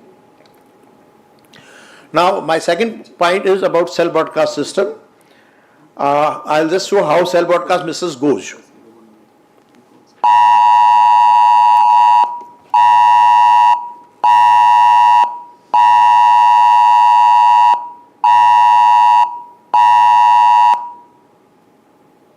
Lightning is very likely to occur over Hojai in the next 30 minutes. Citizens are advised to take safe shelters. Do not take shelter under trees. Issued in public interest by Government of Assam. This system is going to be the most powerful alerting system in 6 months to go. If you recall, around a year ago or 6 months ago, all of a sudden your mobile started vibrating or making this kind of a voice. So that testing was going on pan India. This system is capable of sending alert within 10 seconds to entire state like UP or say 2 or 3 states combined. The moment alert is sent, within 10 seconds this message goes, and even if you are sitting all over here and most of mobiles are, let's say, on silent mode, despite that, it will sound at highest volume, it will vibrate, and it will read out loud in the local language, whichever language the SDMA has sent message for. So this is going to be one of the most powerful. Again, my request would be to NDMA and all of the agencies that we should use such kind of warnings very judiciously, because overuse of anything may really make people immune to the warnings. And this warning is generally used for earthquake warning in Japan or maybe for tsunami. That kind of warning is to be disseminated through this thing. In this particular warning, the multiple priority levels can be set. In some of the warnings, it is not necessary that it will be read out loud. It is some of the warning, it is not necessary that even if your mobile is silent, that it will ring. So we can decide multiple priority levels. This is the indigenous technology. As I shared that there were a lot of monopolistic market in the world over, and Indian agency itself has designed this particular system. This is voice-based alert, immediate attention can be called, and it is as per global standard. That is 3GPP is a global standard in telecom, so it has been designed accordingly. I'll not go into the schematic diagram of it. Now, that is my last point, what is the road ahead. As we see that in many countries right now, the early warning is in early stages. UN has issued a mandate that early warning for all by 2024 to 2027. But when I was in Malaysia last year, I saw that most of the countries in Asia Pacific or LMICs or Asia Africa region, they are far behind achieving this target even in 2028 or 29. Even if they get the technology, the kind of administrative issues which they are going to face, they will not be able to deal with, because India being one of the largest economy, we could put a pressure on original equipment manufacturer or handset manufacturers or telecom service providers or even radio TV broadcasters. Will be able to put pressure or manage with the things. But these small countries don't have that kind of a strong arm, and they will not only face technological changes, moreover they will face much larger issues with the regulatory and policy issues.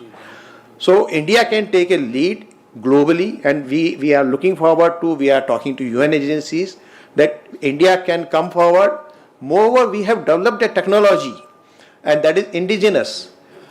We have implemented this. CAP was implemented, not only cell broadcast, CAP was implemented by Indian agencies, government agency. So we can implement for other countries also. Rather, India is not monopolistic in nature, so we can provide the capacity building to these countries to develop their own systems. So that is something which we are ready to do, and we are we want to take a leadership role in global ecosystem. That is what we are looking forward to. Recently, in multiple seminars, we have talked about it. During Quad meeting, we talked about, and Australia is ready to take our cell broadcast technology. Even ADB and World Bank, when they are funding to these small countries for their early warning systems implementation, they can take advisory from India. Rather, we can strengthen their role also. So that is where we stand for. Secondly, what we found that when we were implementing on the legacy systems, they were never designed for sending alerts. Now we had to spend a lot of time and money in developing the interfaces for those things. Now today, number of IoT devices are coming. So when IoT devices are coming, we should make efforts to bring standards to have the interface so that the early warning can be implemented in that. Tomorrow, let's say a lady is working in a washing machine, and she is not having mobile around, she is not working on TV or radio, but that washing machine is connecting to IoT device. So if she gets the alert from that itself, it is very important. There is an industry which is working, the industrial application is there, people are working, they are not having any mobile, but that industrial application itself is connected to IoT, they can get warning from that. Moreover, if somebody is traveling in elevator, we don't issue warning. The elevator can be, say if it is connected to IoT, we can have a system where elevator goes automatically. The moment it receives the alert, it goes to the nearest floor, opens, and at that time it reads out the message. So that kind of system can be implemented. That is where we should look forward to, and we have taken up with United Nations and ITU as well, that these standards are required to be developed.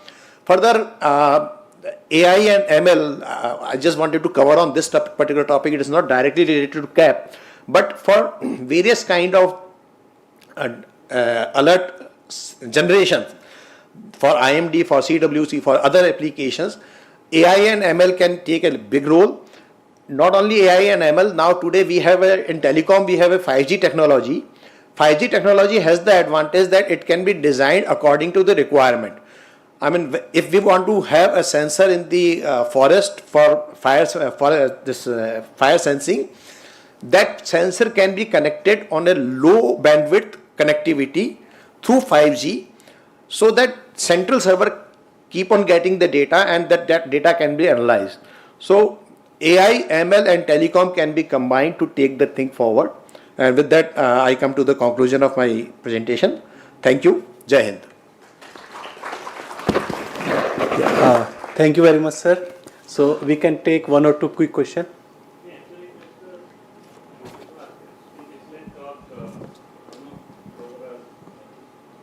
Overall picture and also future perspective, but as a professional forecaster, what about the success? I mean, say in 2024, we have say 5 spells of heat waves, some 15 cases of heavy rainfall, different area affected. Have anybody in the state level or at your level done any analysis for those areas?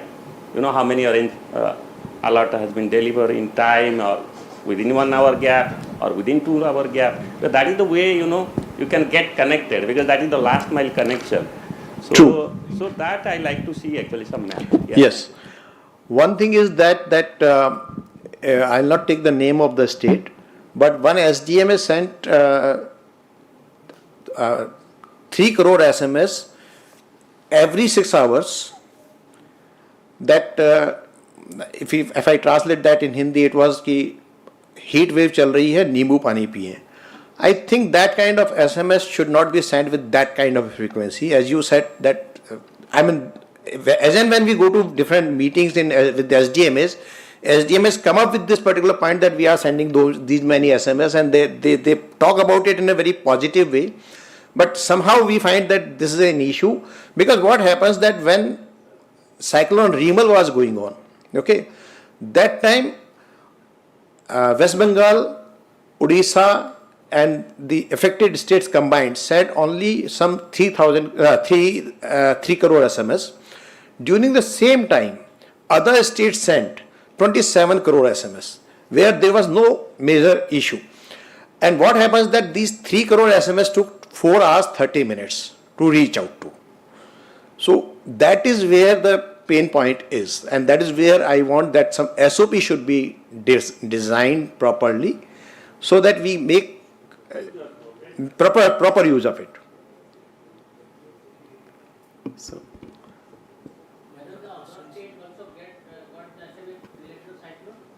No. Cyclone related SMS are sent by the affected state only and to the affected area only. One more example is that during cyclone Biparjoy, which made a landfall in Gujarat, the number of SMS sent by Maharashtra and Karnataka were multiple times than those were sent by Gujarat. And Gujarat was one of the best states in managing the cyclone. And we were really wondering that they sent the SMS only to the affected districts, not to others. But Maharashtra was sending to entire state. So that is something which we need to take care of. So, thank you very much, sir. So, just a minute, sir. Before we conclude, we would like to take a moment to express our gratitude and appreciation to our esteemed speakers. So, I would like to request our Secretary, sir, Dr. M. Ravichandran, sir, and Dr. M. Mahapatra, DGM IMD, to come on to the stage. So, Sri Sanjay Agarwal.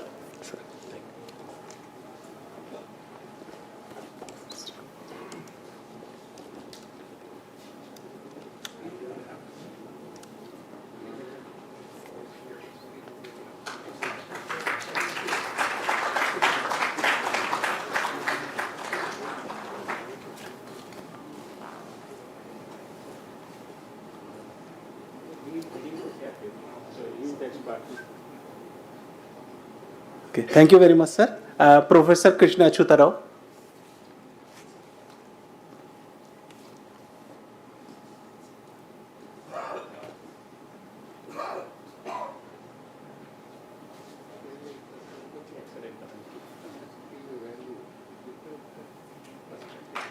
Thank you very much, sir.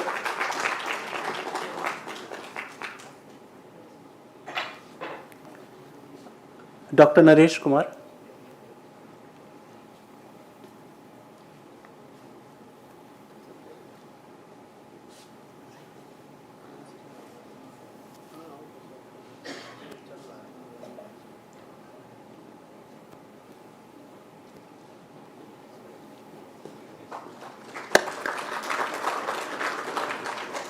Yeah, thank you very much, sir.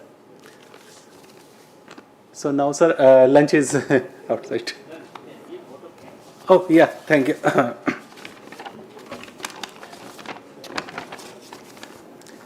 So, I would like to express my profound gratitude to our all the speakers here, and my sincere appreciation to Dr. M. Ravichandran, Secretary MoES, Dr. M. Mahapatra, Director General, India Meteorological Department, for graciously sparing their valuable time amidst their busy schedule. And I would like to thank all of you who joined in person or virtually. Thank you very much. And I would like to thank you, all of you who have contributed for this occasion. Thank you very much, sir.